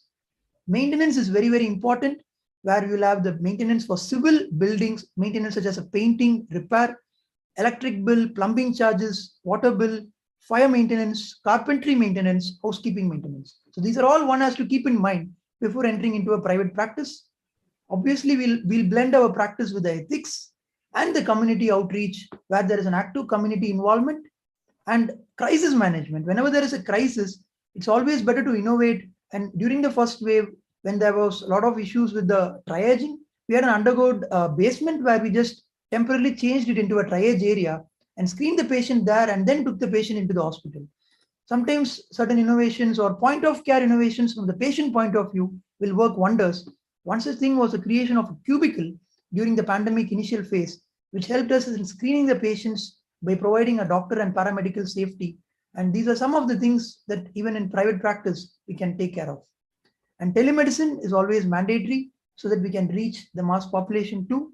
Last but not least, academics can also be blended with private practice. So whatever we learn, we can always give it back to the scientific committee by publishing our work, so that usually there is a saying that private practice really doesn't go in hand with academics, but that also has to be taken care of, so that it's a perfect blend of academics and practice. And last, another thing is innovations. So you can still innovate simple innovations or complex innovations, such as the holograms that we have recently innovated. And you can have your simple innovations which can be always presented or published too. And you can always promote yourself on social media, or just your activities can be uploaded. It's not really like a promotion. Your activities, a short 1 minute or 2 minute videos can work wonders, where the patients may come to know about your awareness plan or what is the thing that is happening in the organization. So with this, I thank Madam for the opportunity, and LDP and ARC AIOS for the opportunity once again. Thank you, Madam. Thanks, Dr. Prasanna. That was a wonderful talk. And I think you have stood up to tell us that what the second generation can do to a family practice, and amazing information. Gaurav, we can take just this one question because we have 3 more speakers. Having heard all that with Prasanna said, of course, he's a second generation guy, but when a person is going to start his practice, Dr. Gaurav, would you suggest that he go into a boutique kind of practice, keep it a specialized niche practice? Would the growth be more satisfying, or should you go for a better, a large, widespread section of the society has to be reached? That's one question. And would you feel that when you're going to invest, should you invest majorly on equipments, or should you equally concentrate on infrastructure and location? Oh, wow, these are 2 big questions, ma'am. Anyway, I think the kind of practice you will get into will depend upon, first is what you're looking yourself at. I mean, what is your mindset, and what kind of place you're going to be working at? What is the ground reality of the area you are starting your practice in? For example, in Delhi, if you are starting in a place like Shadra versus you're starting in South Delhi, so the whole thing would be different. In South Delhi, you would set up a boutique practice, and maybe in Shadra, you would start a low cost, high volume kind of a practice. Yet, it would also matter what is your expertise. If you're starting, say, straight after MS, and you want to start a comprehensive ophthalmology practice, you would probably want to start with more of a high volume, low cost, quality practice. Whereas if you are, say, highly trained, and you want your mindset is that I want to see just 20 patients a day, I want to do your cornea trained, and you want to do just quality cornea work and nothing else. So it all depends on what you're really looking for. Yet I think for most people, starting with a low cost, they aspire to have good volumes, but a quality practice would be probably the way to go. And then investing on equipments is important today, because no longer are we in the days when we could start off with an ophthalmoscope and maybe a slit lamp. Today, almost everybody who starts a practice, I think most people like to work in group hospitals or corporate hospitals till they can make a step, start for themselves, as if they aspire to. So whenever you start a practice, you would obviously need the basics of doing a quality practice. And then you would probably want to do a tie-up with some place where you can take your patients for either surgery or diagnostics and stuff. So it all depends on the logistics of the place you're going to start your practice in. And then investment on infrastructure is also important. But as Rishi said, maybe not on buying land, but you can initially start off on a rented premises, and then move on to investing into land much later if that is a constraint. But if you already have a place of your own, nothing like it, as Purinder said also. Thank you, Gaurav. We shall now go on to our next speaker, Dr. Sumit Lahane. Paucity of time, I'm not properly utilizing the information which my expert panel could give. But then let's see as it goes on. Dr. Sumit is Assistant Professor of Grand Medical College and Sir JJ Group of Hospitals, Mumbai, and he is going to be telling us about optimizing practice patterns in a government setup. And there's going to be an avalanche of questions coming your way, Dr. Titya. So. Good evening, everyone. Good evening, Chitra ma'am and Anagha ma'am. Thank you, ARC LDP, for considering me for this talk. So I'll be talking on optimizing practice pattern and government setup. The problems are more or less same, and I will be on the same line. And in the interest of time, I will try to finish it as fast as possible. So there is no financial interest.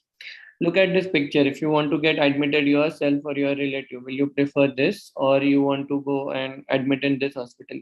Of course, it goes that I would go here. And for a common sense reasons, the first was a government hospital and second was private. Now, why is though, and why the government hospitals are not progressing as they can in comparison to the private? So obstacles are the mentality and attitude of the paramedical staff and colleagues. The duty given to them 9 to 5 is many times converted into 10 to 3 by their own seniors and themselves, and they don't want to work to the full time. they have been allotted to. Infrastructure and tedious purchase procedure does not allow government hospital to have a good technological support that they should have. Multitasking by clinician, a clinician who wants to work has been given so much work that they cannot work efficiently. I'll come to that later. And of course, then it becomes a equation of less time with the more patients. So now there is question, so there has to be a solution.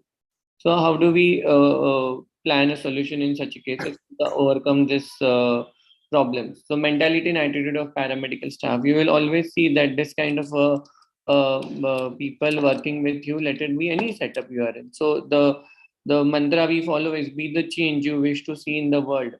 Like when I recently joined as a lecturer, I was in the peripheral center and I used to go to my OPD at 7 o'clock, and the OPD attendee there used to open the OPD at 9 o'clock. After 3-4 days, he realized that I'm coming before him, and he came to me, old gentleman, and said that you should come late because patients are used to coming late. I said, I am used to coming early, and that is my habit. I will not change. You can open the OPD whenever you want. I will be here at 7 o'clock. After 2 days, he started coming early before me, started cleaning the OPD, and I could start my work early as possible and do the more work efficiently in the given time. So unless I dedicate my time, they will not dedicate their time at all. Empathy is very important because for them, the people working with you, for them to be your team, you are their family doctor. Let it be their relatives knee pain or there is ankle sprain, they are going to come to you to ask for a solution, and you putting your word to your colleagues of the different subspecialty that please take care of so and so patient, I think goes a long way, and then you develop a different kind of relationship. Now you will say we cannot do everything for all the colleagues that we are working with, let it be 50 or 60. You don't have to do all that. The inspiration that you provide is basically contagious. Out of 50 staff, you just have to inspire 2 or 3, and with them, they will do the rest of the work of inspiring all the population or all the people working with you. Now, infrastructure is a tedious process. Why? Because if I want to buy an equipment, I have a waiting period of 2 to 3 years because the government system takes that much of time to buy an equipment. Then what to do?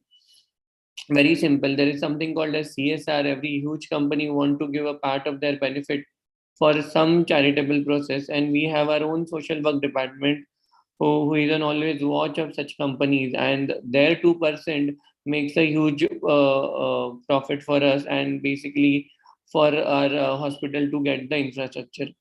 Then you can always have partnership in which way, because any company coming with the new technology has basically want to validate their research, and what we have is a high volume of the patients.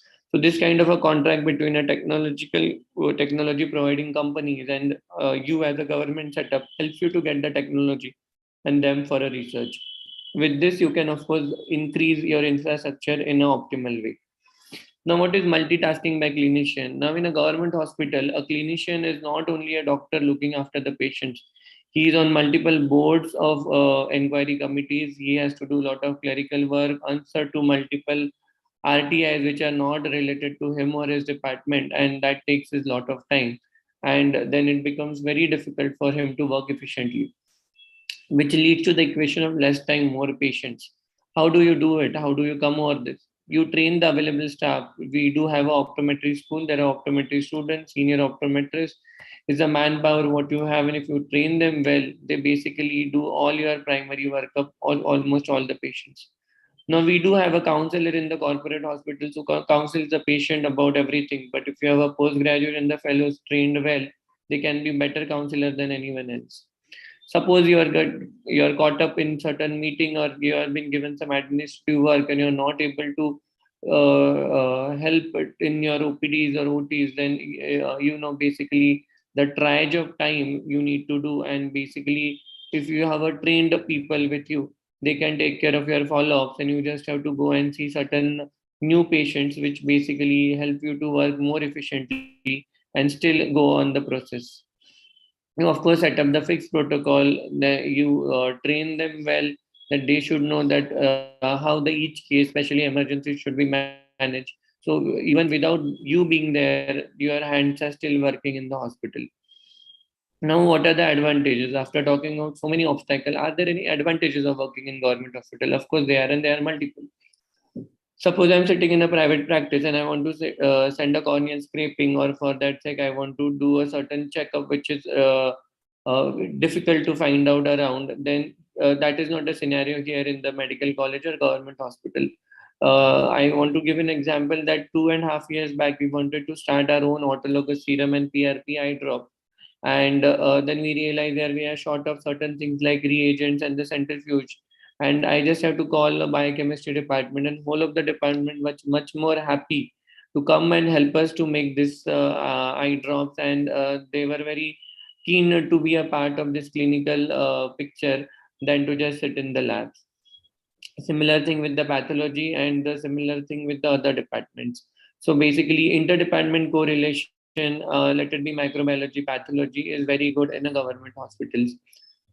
Now, second thing is that you need to have a constant will to reach more people, because everyone can't come to you, and the way to reach them is camps. Like you see, as a person working in the medical colleges, we are well connected to all the other districts in the state, and we know where there is a doctor-patient disparity, and where there is a high volume of the patients still not treated. So we can of course do a surgical camp, and we can, as a government authority, it becomes easier for us to get other permissions and approach NGOs to help us to do surgical camps. Now that's how we begin our journey in 1995, and our OPD and OT increased almost 10 to 20 times with the outreach surgical camps. Now, this you need to reach more number of the patients, because as a government institute, you are not very active on the Google, you are not very active on the other channels, but these patients basically are advertising agencies for you. So more the patients you reach, they are the word of mouth for you, and they publicize your work, and basically you get more patients. Now, when you are getting more patients, you need to develop your hospital and upgrade it too. Now, as a simple thing, you do get as a bonded, or you get new candidates to work in your hospital as a junior consultant. But as a patient, you always want to have a senior surgeon's opinion. And as a fellow, when you are joining, though you have done a trained fellowship, you learn still lot of things post your fellowship when you are in actual practice. So in every district, we do have surgeons who are of ample experience practicing their subspecialty since years. And your hospital board is authorized to take them on an honorary basis, so that they can come for a particular time to your hospital, and then they can basically discuss and treat the complex cases. And you, as a junior consultant, and your colleagues can get trained with them. So basically, you can develop a subspecialty with the good combination of junior and senior being there. And of course, you can flourish a subspecialty practice even in a government hospital by having more people of the same specialty. Research work, because we do have EMR, and there is large retrospective data, prospective data can be available, and that can be used for publications and the research. You need to train your PGs and fellows, because you don't have to write every paper on your own. If one of them or two of them gets trained, whatever work you are doing is basically efficiently managed by them, and you can have lot of publications from your institute by training your fellows and PGs. So a simple thing here is, when you build a good team, basically you have a multiple hands, and you can still do what you need to do, and the other work gets done by delegating the work to the proper people. So the steps for optimization are: inspire your colleagues and the paramedical staff, public-private partnership to raise the infrastructure, delegate the work and train your team, reach out a larger population, and develop subspecialty in your department. So there is always an opportunity when there is an obstacle. You can cross the mountain with the mindset of the positive attitude, and you can't just give up that just because you are in this practice and you've been given other work, you cannot raise the standard of care in your hospital. Of course, you can. Making a team is utmost important, because you yourself cannot do everything unless you have a good team. And once you're together, you can walk a long way.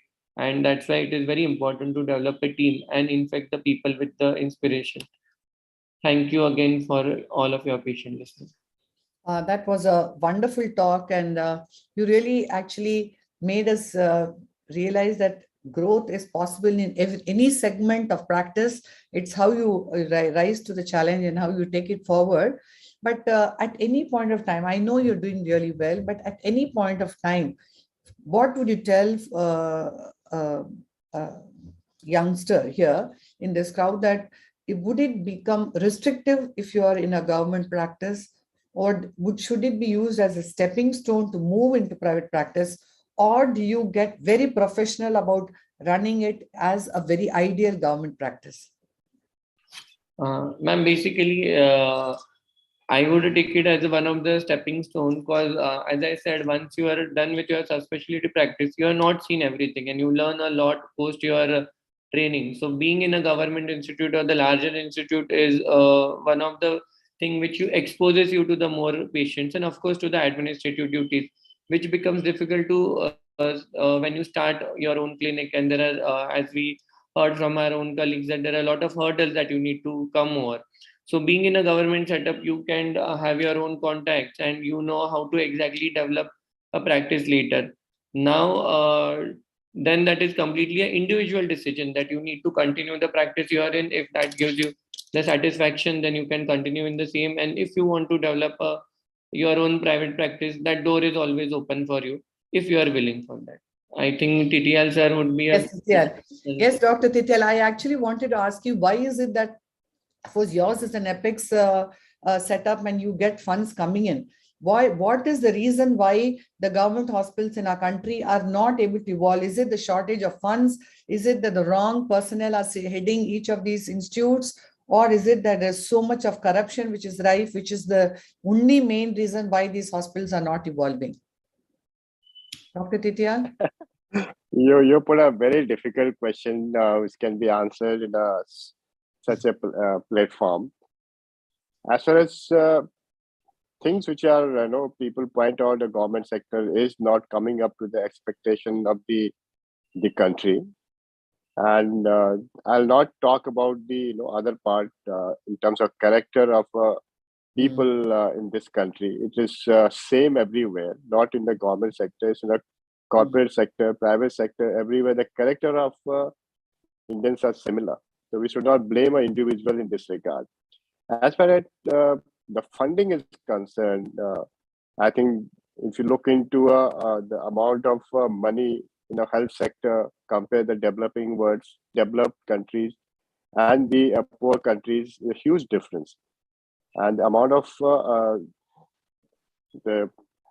of money they get through their health sector in this country in the last few years, I think this particular since this 5-year budget has improved a bit.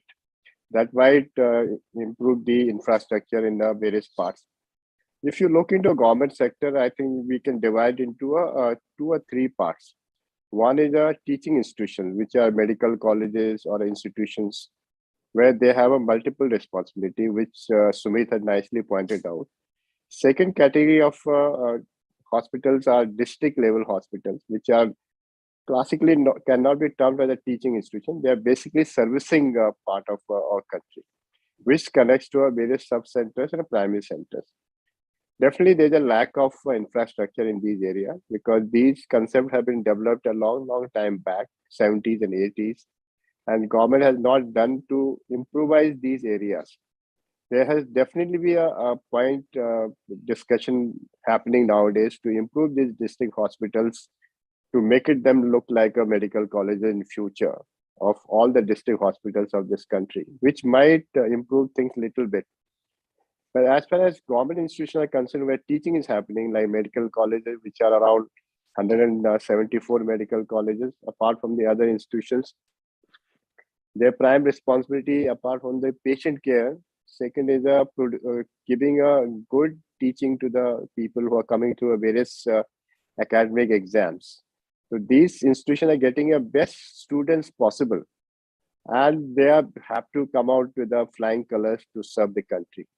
So which is also has gone down in last few decades in terms of teaching quality wise also. But that is our resource. So I think apart from looking into the barriers, basically it is a red tapeism which is happening in the government institutions. Sometimes you may have funds, but to use that funds to a proper areas gets very, very difficult, because you may have to opt for the lowest quotation for purchasing any equipment and instrument, and that might not give you a best possible things to be established in that area to build up the institution.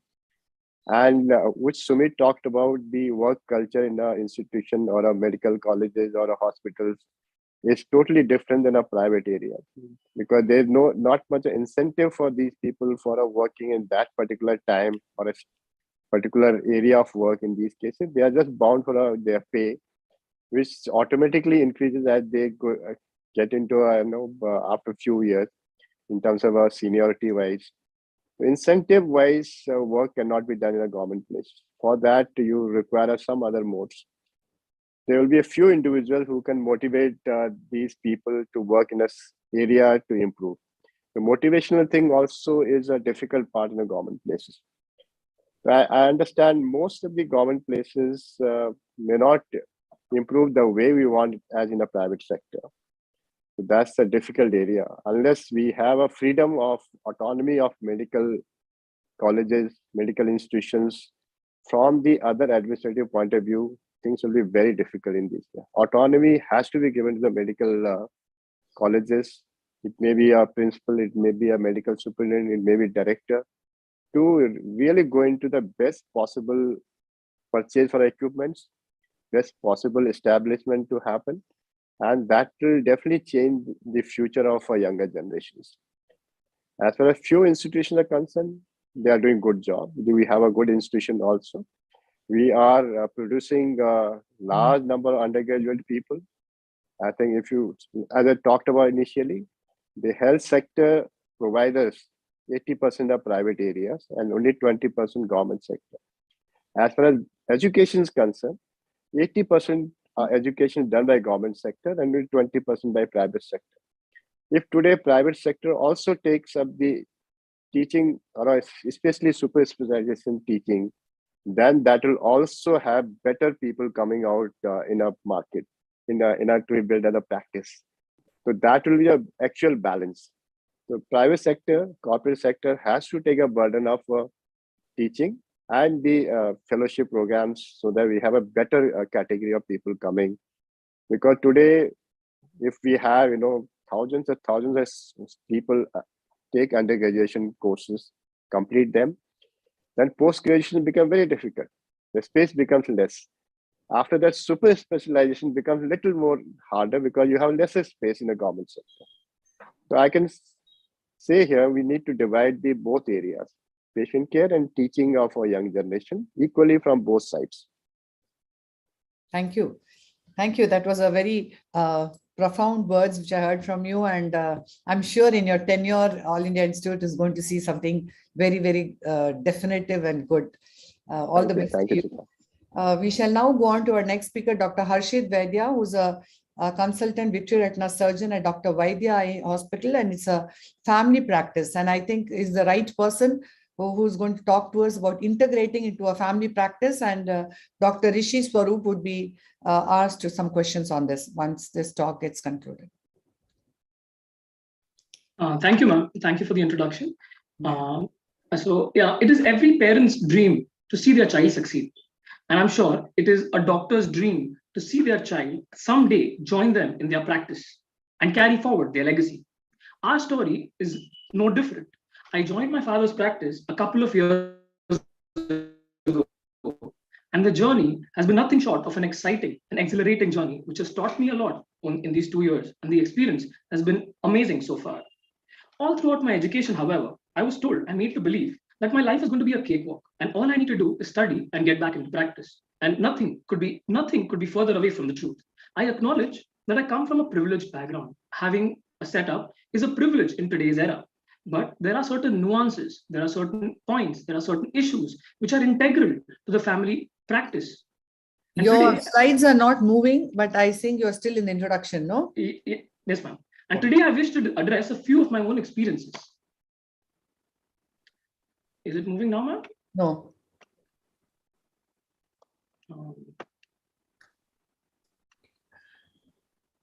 I'm trying to move, ma'am. It's okay. Yeah. So can you see now, ma'am?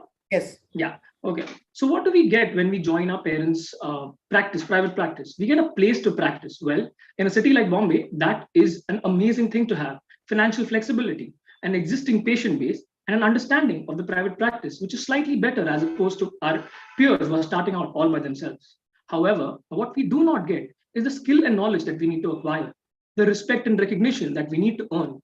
And we need to realize these are not our patients. These are patients, our parents, our previous generation has accumulated over all these years. It's their hard work that has been given to us, and it is our responsibility to ensure that we take care of the patients the way they did.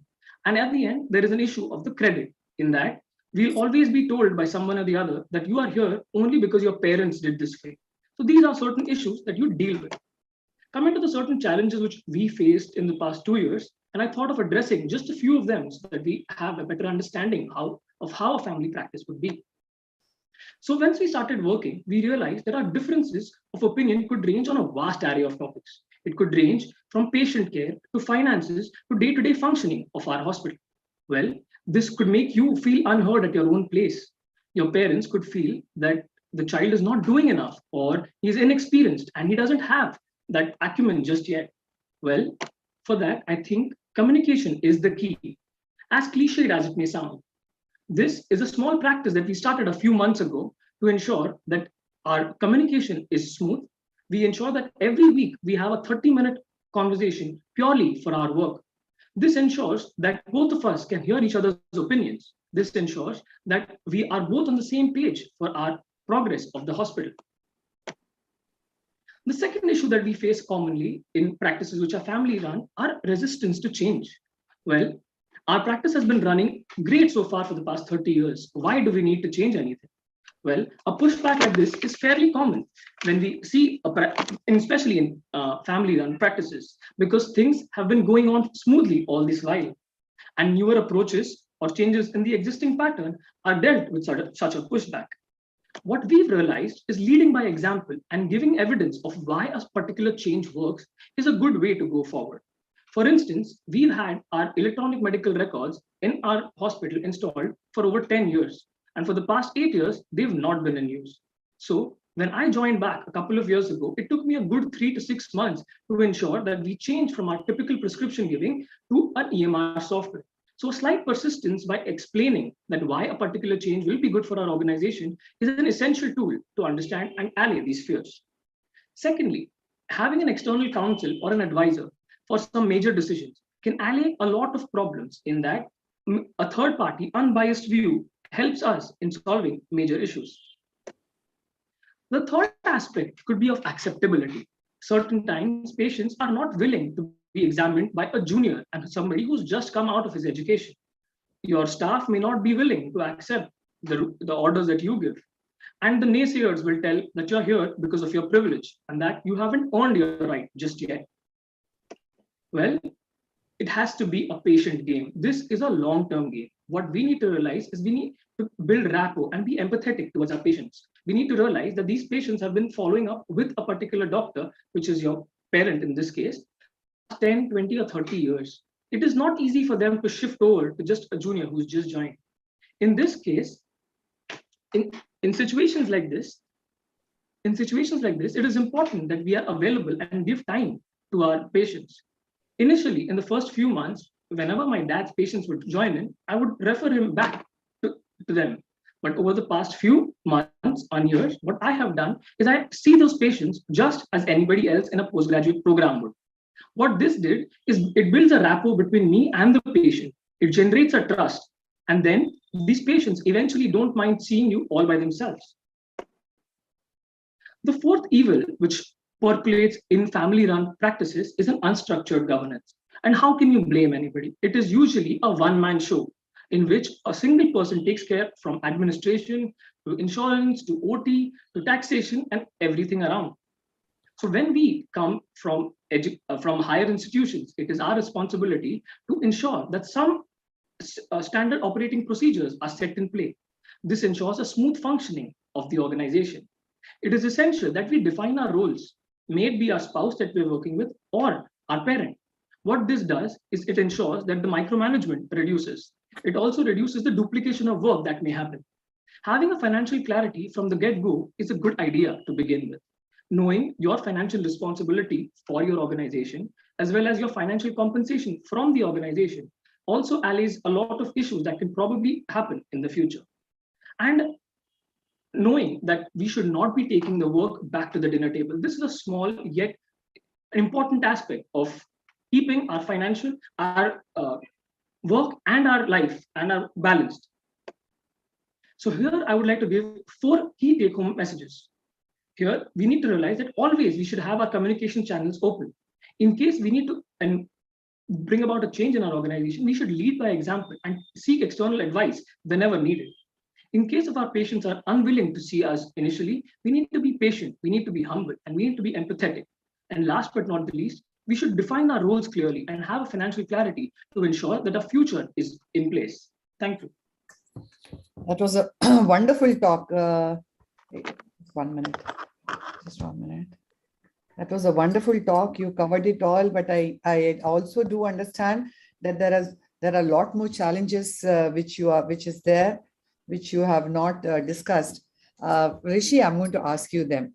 Like, how would you, like he beautifully tried to bring it out, how would you benchmark yourself to the next level? How do you separate the personal and professional relationship? And do you feel that there has to be a constant redefining, a redesigning, which has to be there, or could you hold on to the core values and make some changes as it goes along the way? First of all, I must congratulate Vaidya. Very nice talk.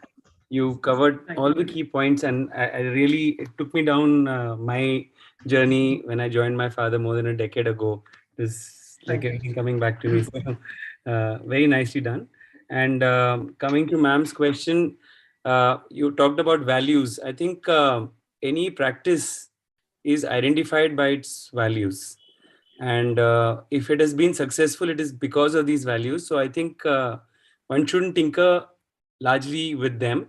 But of course, you have to change with the times. So maybe some things have to change for the better. But the core value remains the same because that's what has worked. So I don't think you should disrupt too much.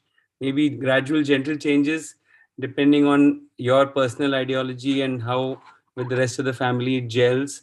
You can discuss together and make changes. But essentially, I think at least in my case, I'm essentially following my father's mold and he's following his father's mold, but in a slightly different way. So yes, I do know. You're doing a great. What was the other question again, ma'am? No, you said about redesigning and redefining, which happens in a subtle way. Yes. But how would you benchmark yourself? How would you you believe that you are in a family practice, you have to take it to a different level. So yes. What is the ideology about going towards it? How would you? So it's a very difficult thing actually, because it's Abhishek Bachchan versus Amitabh Bachchan story all over again.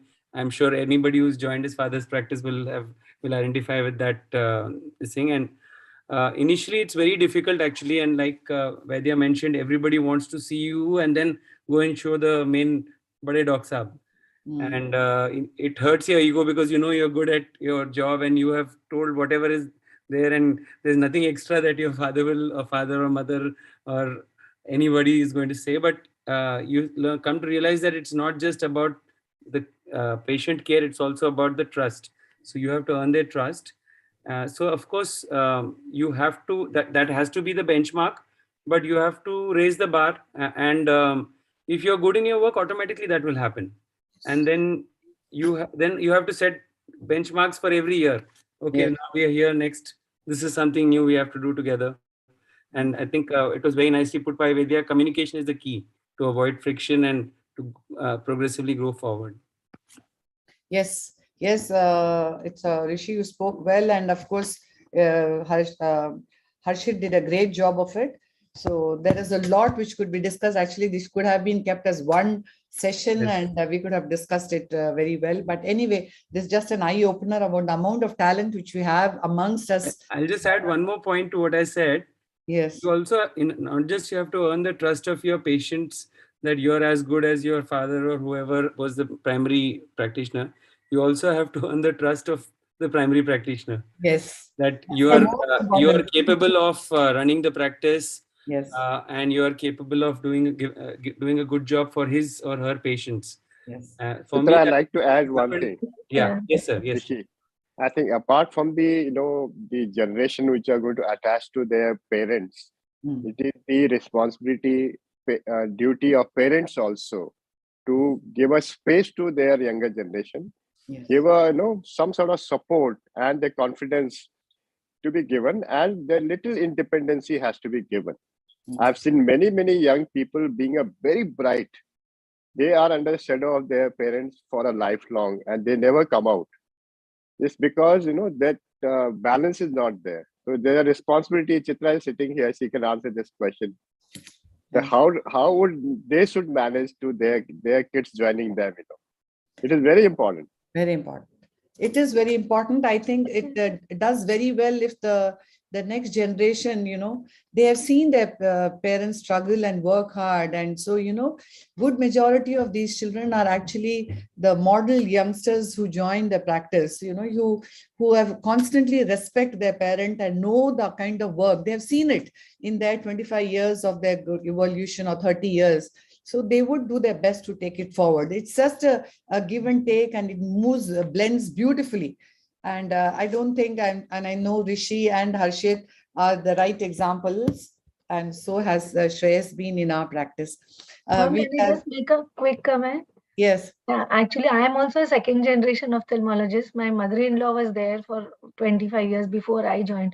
So I just want to say one thing is that understanding between you and the parent has to be very, very good. At the same time, we need to acknowledge that what we are getting on a platter. Yes, I totally correlate with what he said, that I have heard many times that you have got things on a platter.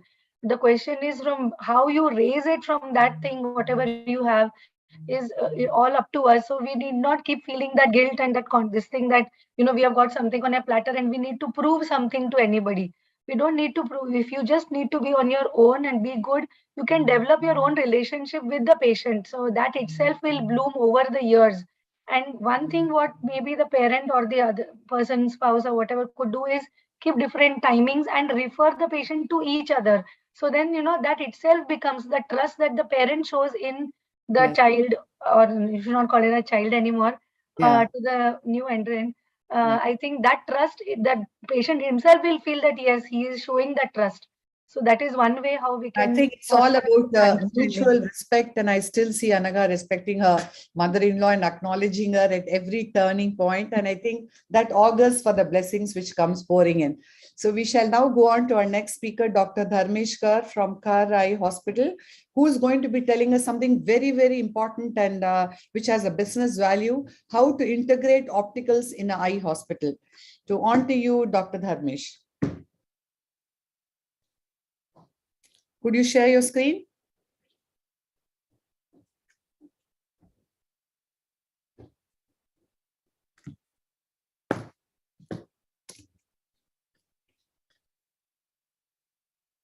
You have to unmute yourself, Dr. Dharmesh. We can't hear you.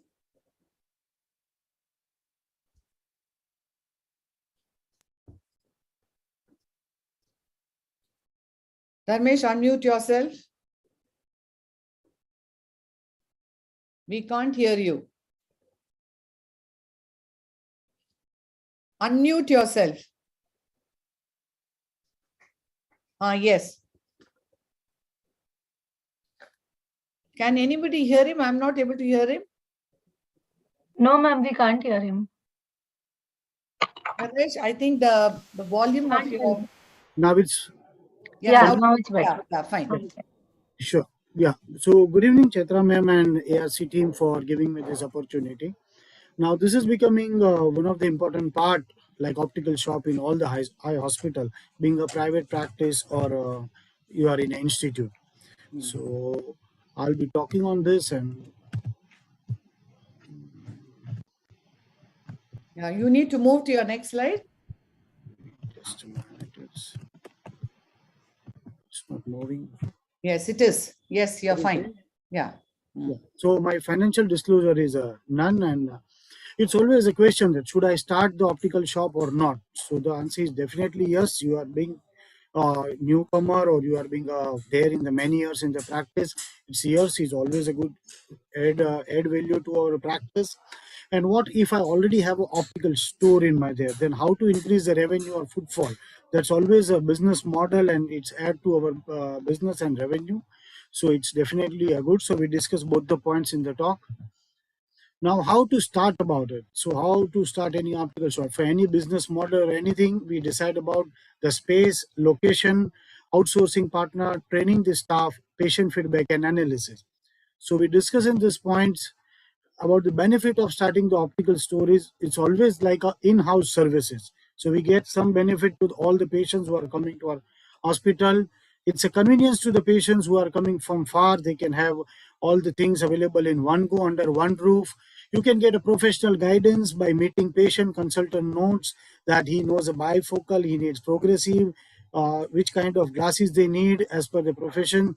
And we can always offer a wide range of glasses and contact lenses under one roof in the same optical shop.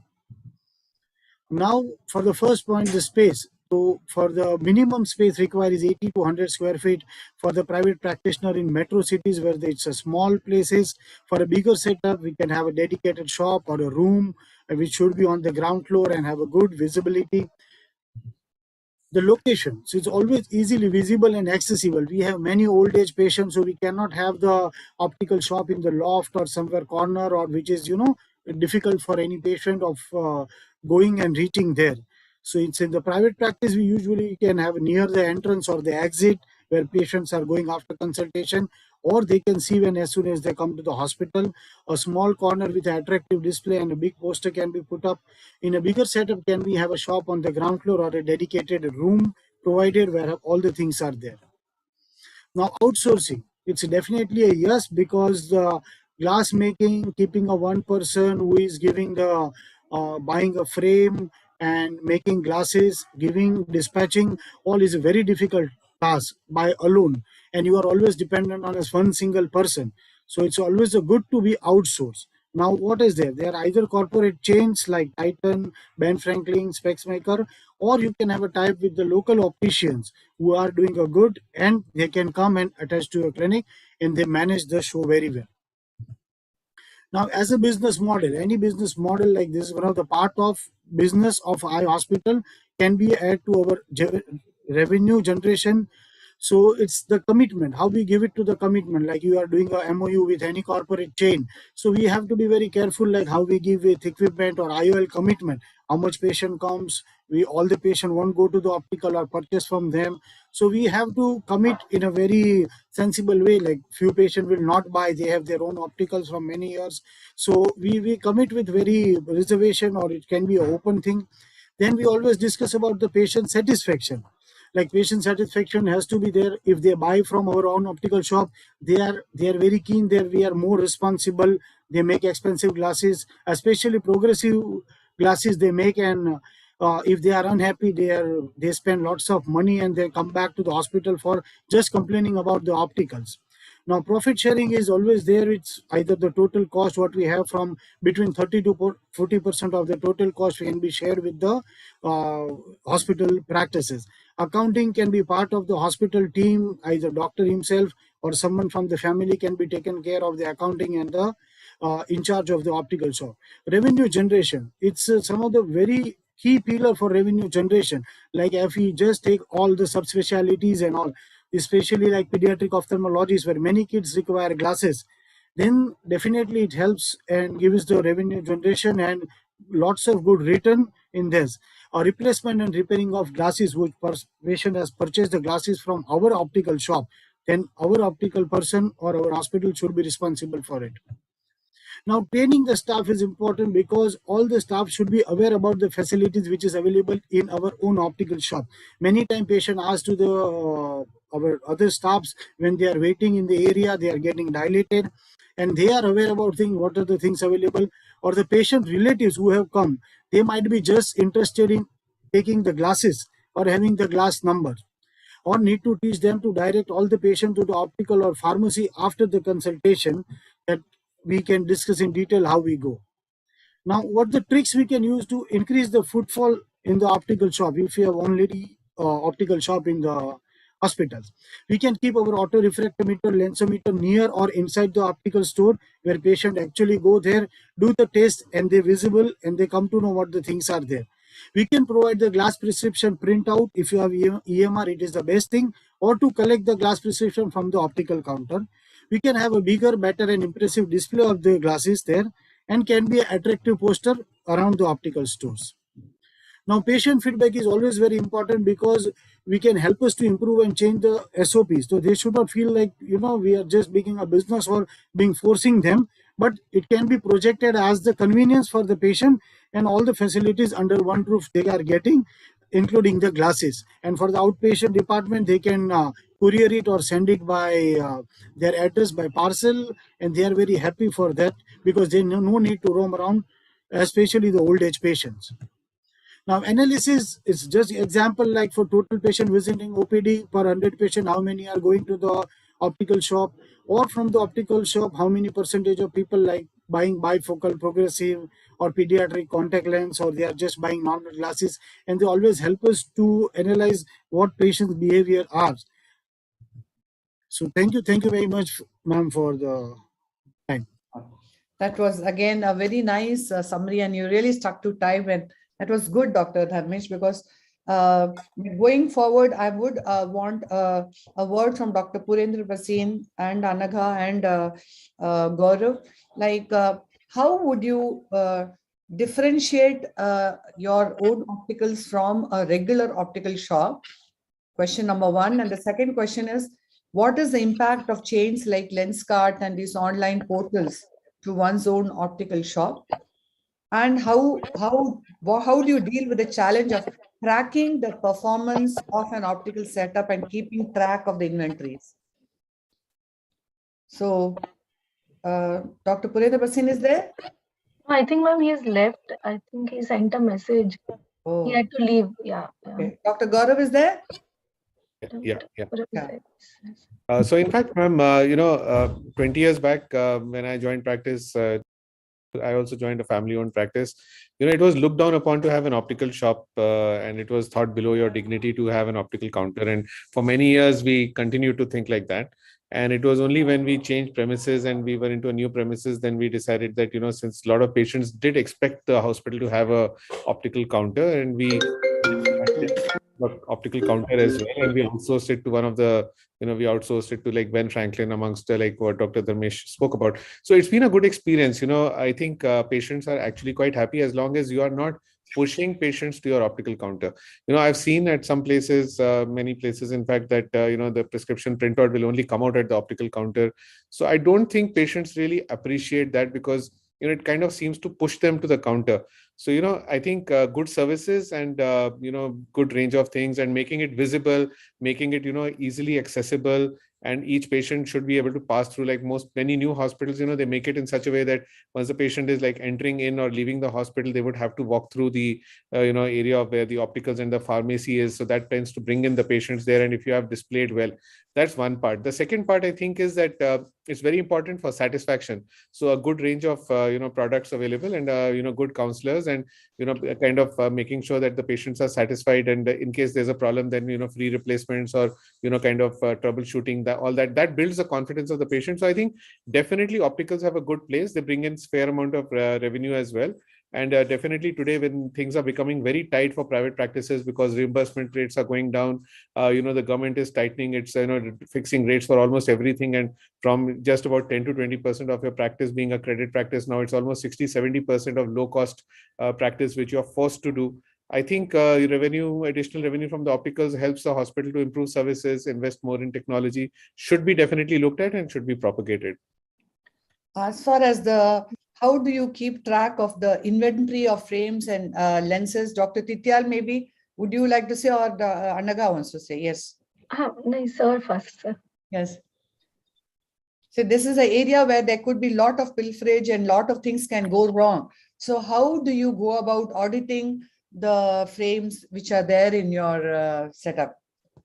Frames and let me answer from my point of view, because as far as we are concerned, since the inception of RP Center as a separate center in a institution, and that time only Professor L.P. Agarwal created, NPCB, NSPB, National Society of Prevention of Blindness, and through that he created another separate counter for opticals in RP Center, which is a standalone system in a government sector. And since I joined the RP Center, I saw that area, and they had all sets of inventory there, including the grinding and manufacturing of lenses, so that our optom students, now we call honors degree. Initially, we used to give a BSc degree in ophthalmic techniques. They were given a training to that area also. So we had an in-house, grinding and manufacturing of lenses of spectacle as well for contact lenses also. So that should be a part and parcel of a teaching institutions where they have an optometry attached to them. And now in last few years, we have modified the entire area to have the all newer things also. All types of lenses of qualities and frames have been there.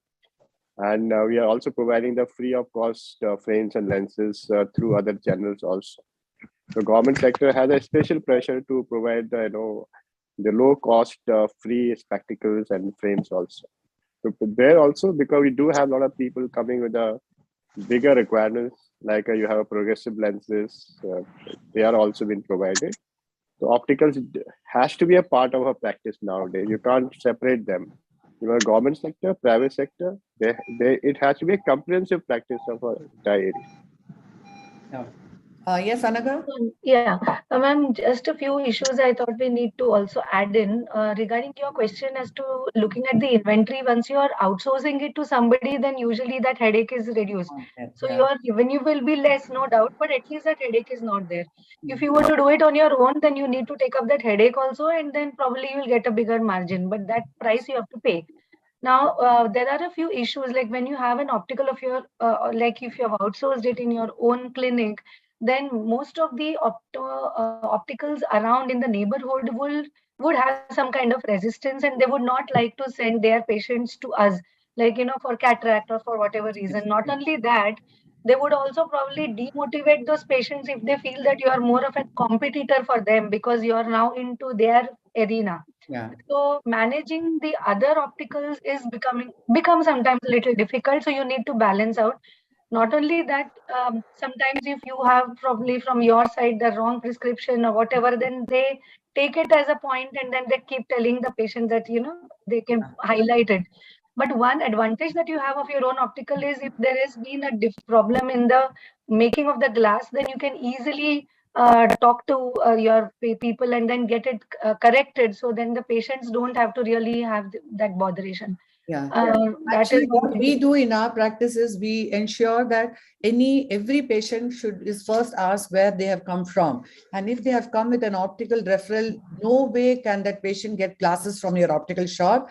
And definitely that optician has to be contacted and thanked profusely, and ensure that the patient is taken care for just other things and not the optical. I do believe that going forward, makes sense for all of us to have our own optical setup and de-link it, because there is a definite solid income if you keep your best practice patterns about it.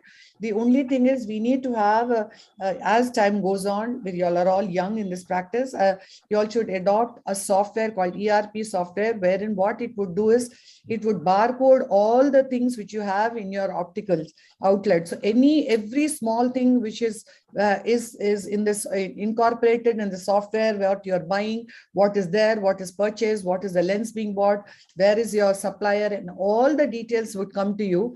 And you should be doing an internal random audit at least once in 2 weeks, and you should do a proper audit once in 2 months. And that too, if you have more centers, it becomes very, very important that you do a thorough evaluation and ensure you have a very good team of optometrists and who are really, really ethical about referring these patients to your own optical. And Gaurav, you could still send your prescription to your optical outlet, and you could ensure that every patient collects, as long as you clearly ensure that the patient wants to get from outside. He is not delayed in that optical outlet to collect his prescription. But it is just like we have conferences, we make all our delegates go through the trade area. So allowing them an exposure of your wonderful services there too would definitely stop them. And I think you should make the best of your optical outlet too in an ethical manner. Thank you very much. We shall now go on to our next speaker, Dr. Smita Kapoor Gaurav, who is an anterior segment surgeon with pediatric and neuro-ophthalmology services too. And she is going to tell us something very different from all that she has learned across the years, how to integrate a pharmacy in an eye hospital. And I'm sure, like all our other speakers, she's going to do a great job of this. On to you. Good evening to all. At the outset, I'd like to thank AIOS ARC for giving me the opportunity to be here today. I'll be talking on how to integrate a pharmacy in an eye hospital.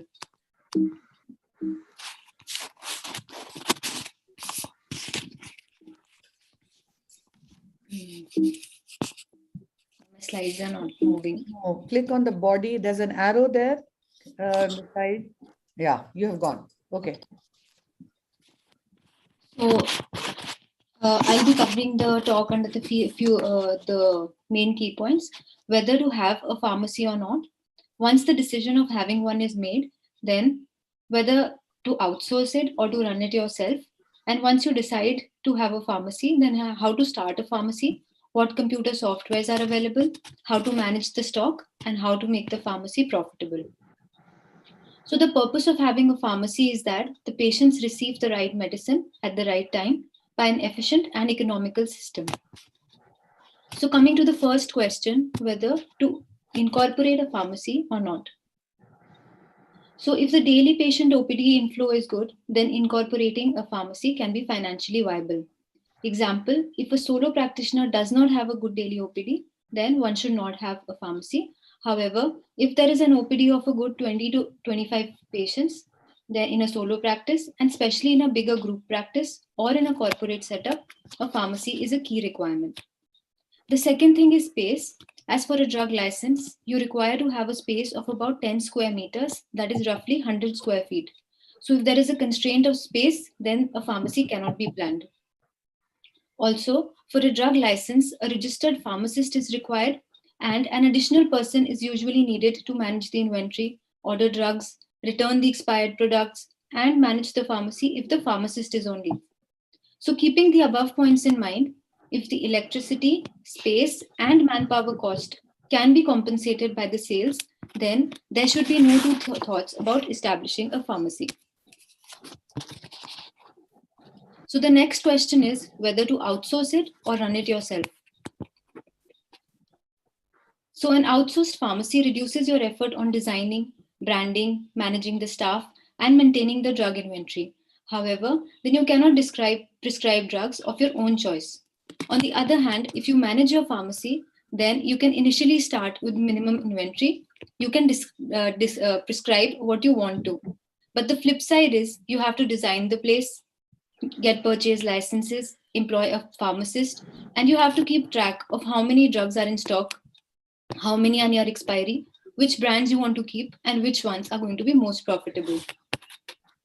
The next question is how to start a pharmacy. We have an in-house pharmacy and we manage it ourselves. So I'll be covering a few key points as to how to start a pharmacy. That is how to obtain a drug license, where the pharmacy should be located, what computer softwares are there, how to store the drugs, and how to make the pharmacy profitable. Since we are in Delhi, I'll be talking about how to get a drug license in Delhi. This process differs from state to state, but is fairly similar everywhere. The application form has to be downloaded from the website of the Drugs Control Department, which regulates the sales of retail drugs. The guidelines are enlisted on the website and are in accordance with the Drugs and Cosmetics Act 1940. The documents that are required include the duly filled Form 19, site plan of the premises, ID proofs of the director of the firm, and details of the pharmacist. After submitting the documents and making online payments, the area of the clinic is audited And finally, Form 21 is granted for a period of 5 years. And this has to be renewed every 5 years. Once the drug license is obtained, a GST license also has to be obtained by giving them the drug license copy, photo ID proofs, shop rent agreements, and the shop map blueprint copies. So next we come to the basic requirements that we need to build a pharmacy. These include racks to store the drugs and refrigerators to keep special drugs, a computer with printer, and a software for along with the pharmacist and an inventory. So there are a number of softwares that can be used. These include Tally Prime, eHospital, and many others. The one which we use is called Visual InfoSoft. This is a complete hospital software which covers billing, inventory management, accounting, and connecting with suppliers for orders. So the location of the pharmacy is also very important. The location should be close to the exit of the clinic. In our setup, we print the prescription at the pharmacy, so the waiting time reduces and we do not lose patients who have been prescribed medicines. Storage of drugs has to be done in a very specific manner. Either the drugs can be placed alphabetically, or fast-moving items like lubricants, antibiotics, and steroids can be placed close by. All categories should be clearly marked, such as drops, ointments, capsules, and tablets. NABH recommends placing look-alike or sound-alike drops together. Example, Gentil and Gentil gel can be kept together as they sound the same, or Nevanec and Pataday can be kept together as they look the same. It should be a prerogative to make the pharmacy profitable. The growth of the pharmacy depends on how well it is maintained and how politely the staff interacts with the patients. Most drug companies give a margin of about 35 to 40%, and which can also go up to 50 to 60% depending on the scheme that the pharma companies offer. So if the patient load is good, then pharmacies usually turn out to be a profitable venture. So I'd conclude by saying that the pharmacy, if maintained and managed well, can become profitable. This would add to the services of the clinic or hospital and also increase the patient retention. However, if the patient load is less, then incorporating a pharmacy may be detrimental. Thank you all for your attention. Yes, that was a wonderful talk and very crisp and very informative. Annaga, would you have any question to ask? Yes, ma'am. Actually, even we are having a pharmacy for the last many years. I had one question where you mentioned one of the cons of outsourcing is you don't have the right to prescribe the drug of your choice or keep. We have outsourced it, but we are using whatever drugs we want. So I just wanted some clarification on that point. Ma'am, they allow you to prescribe what you want, but then whatever margin they have on the drugs, they prefer to keep those. Like for lubricants, if we have 10 drugs and we want to prescribe one of them, then they might just give some other drops. So I think maybe the understanding that you have with the chemist has to be such that, you don't prescribe, 100 or 200 brands. You decide what, say 10 brands or 15 brands, and then you keep the stock of that so that neither the chemist suffers and nor you have to, compromise on anything. So I think one thing is we should not compromise on what we want to prescribe, number one. At the same time, it is another vertical. So definitely it's a good source of revenue, no doubt at all. Yeah. Plus in our case, now, especially in the new premises, we have it actually, it is on the road facing directly. So you not only have your own in-house patients, but also the outside patients who come and take. So it's not just the ophthalmic products, but also the general products that they are keeping. So, it's a win-win situation. Yeah. Oh, maybe that is another way of looking at it, but we've stuck to our ophthalmic products. But I think every one of you looking at private practice should definitely staff the resources which are there in optical and in pharmacy and get the best out of it. And as Anaga said, keep fewer products and ensure that there is no confusion which is happening in the sale of these products. And the most important point is you should audit them, because it has happened in one of our centers that we did find that if you have delayed, there's been a delay in auditing a particular center, even the apparently looking very innocent staff could be could find that there is some inefficiency there. So please ensure that you are all the time auditing and all the time having a foolproof system of going about doing your things. And would the Dr. Tityal or Dr. Gaurav have anything to add before we conclude? Ma'am, I wanted to just add that again, as we thought initially that pharmacies were again not business to be done by the hospital, but today I think it's a very important part because not only does it make very convenient for the patients to actually get what you prescribe, because with the hundreds of brands and companies available now, what we prescribe is, patients also trust that when they're buying from that place, they'll get everything and they'll get everything right. That's one thing.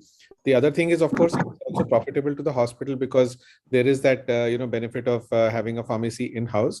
I just wanted to ask one thing, like what our experience is that while outsourcing opticals has been very easy for us, outsourcing pharmacy has always been a challenge because it tends to become very difficult to outsource it. So you end up kind of having to run the pharmacy yourself if you want to really do this well. So I wanted to ask, are there people like Ben Franklin or Titan Eye Care or a few of the others which are doing an excellent job of outsourced optical showrooms?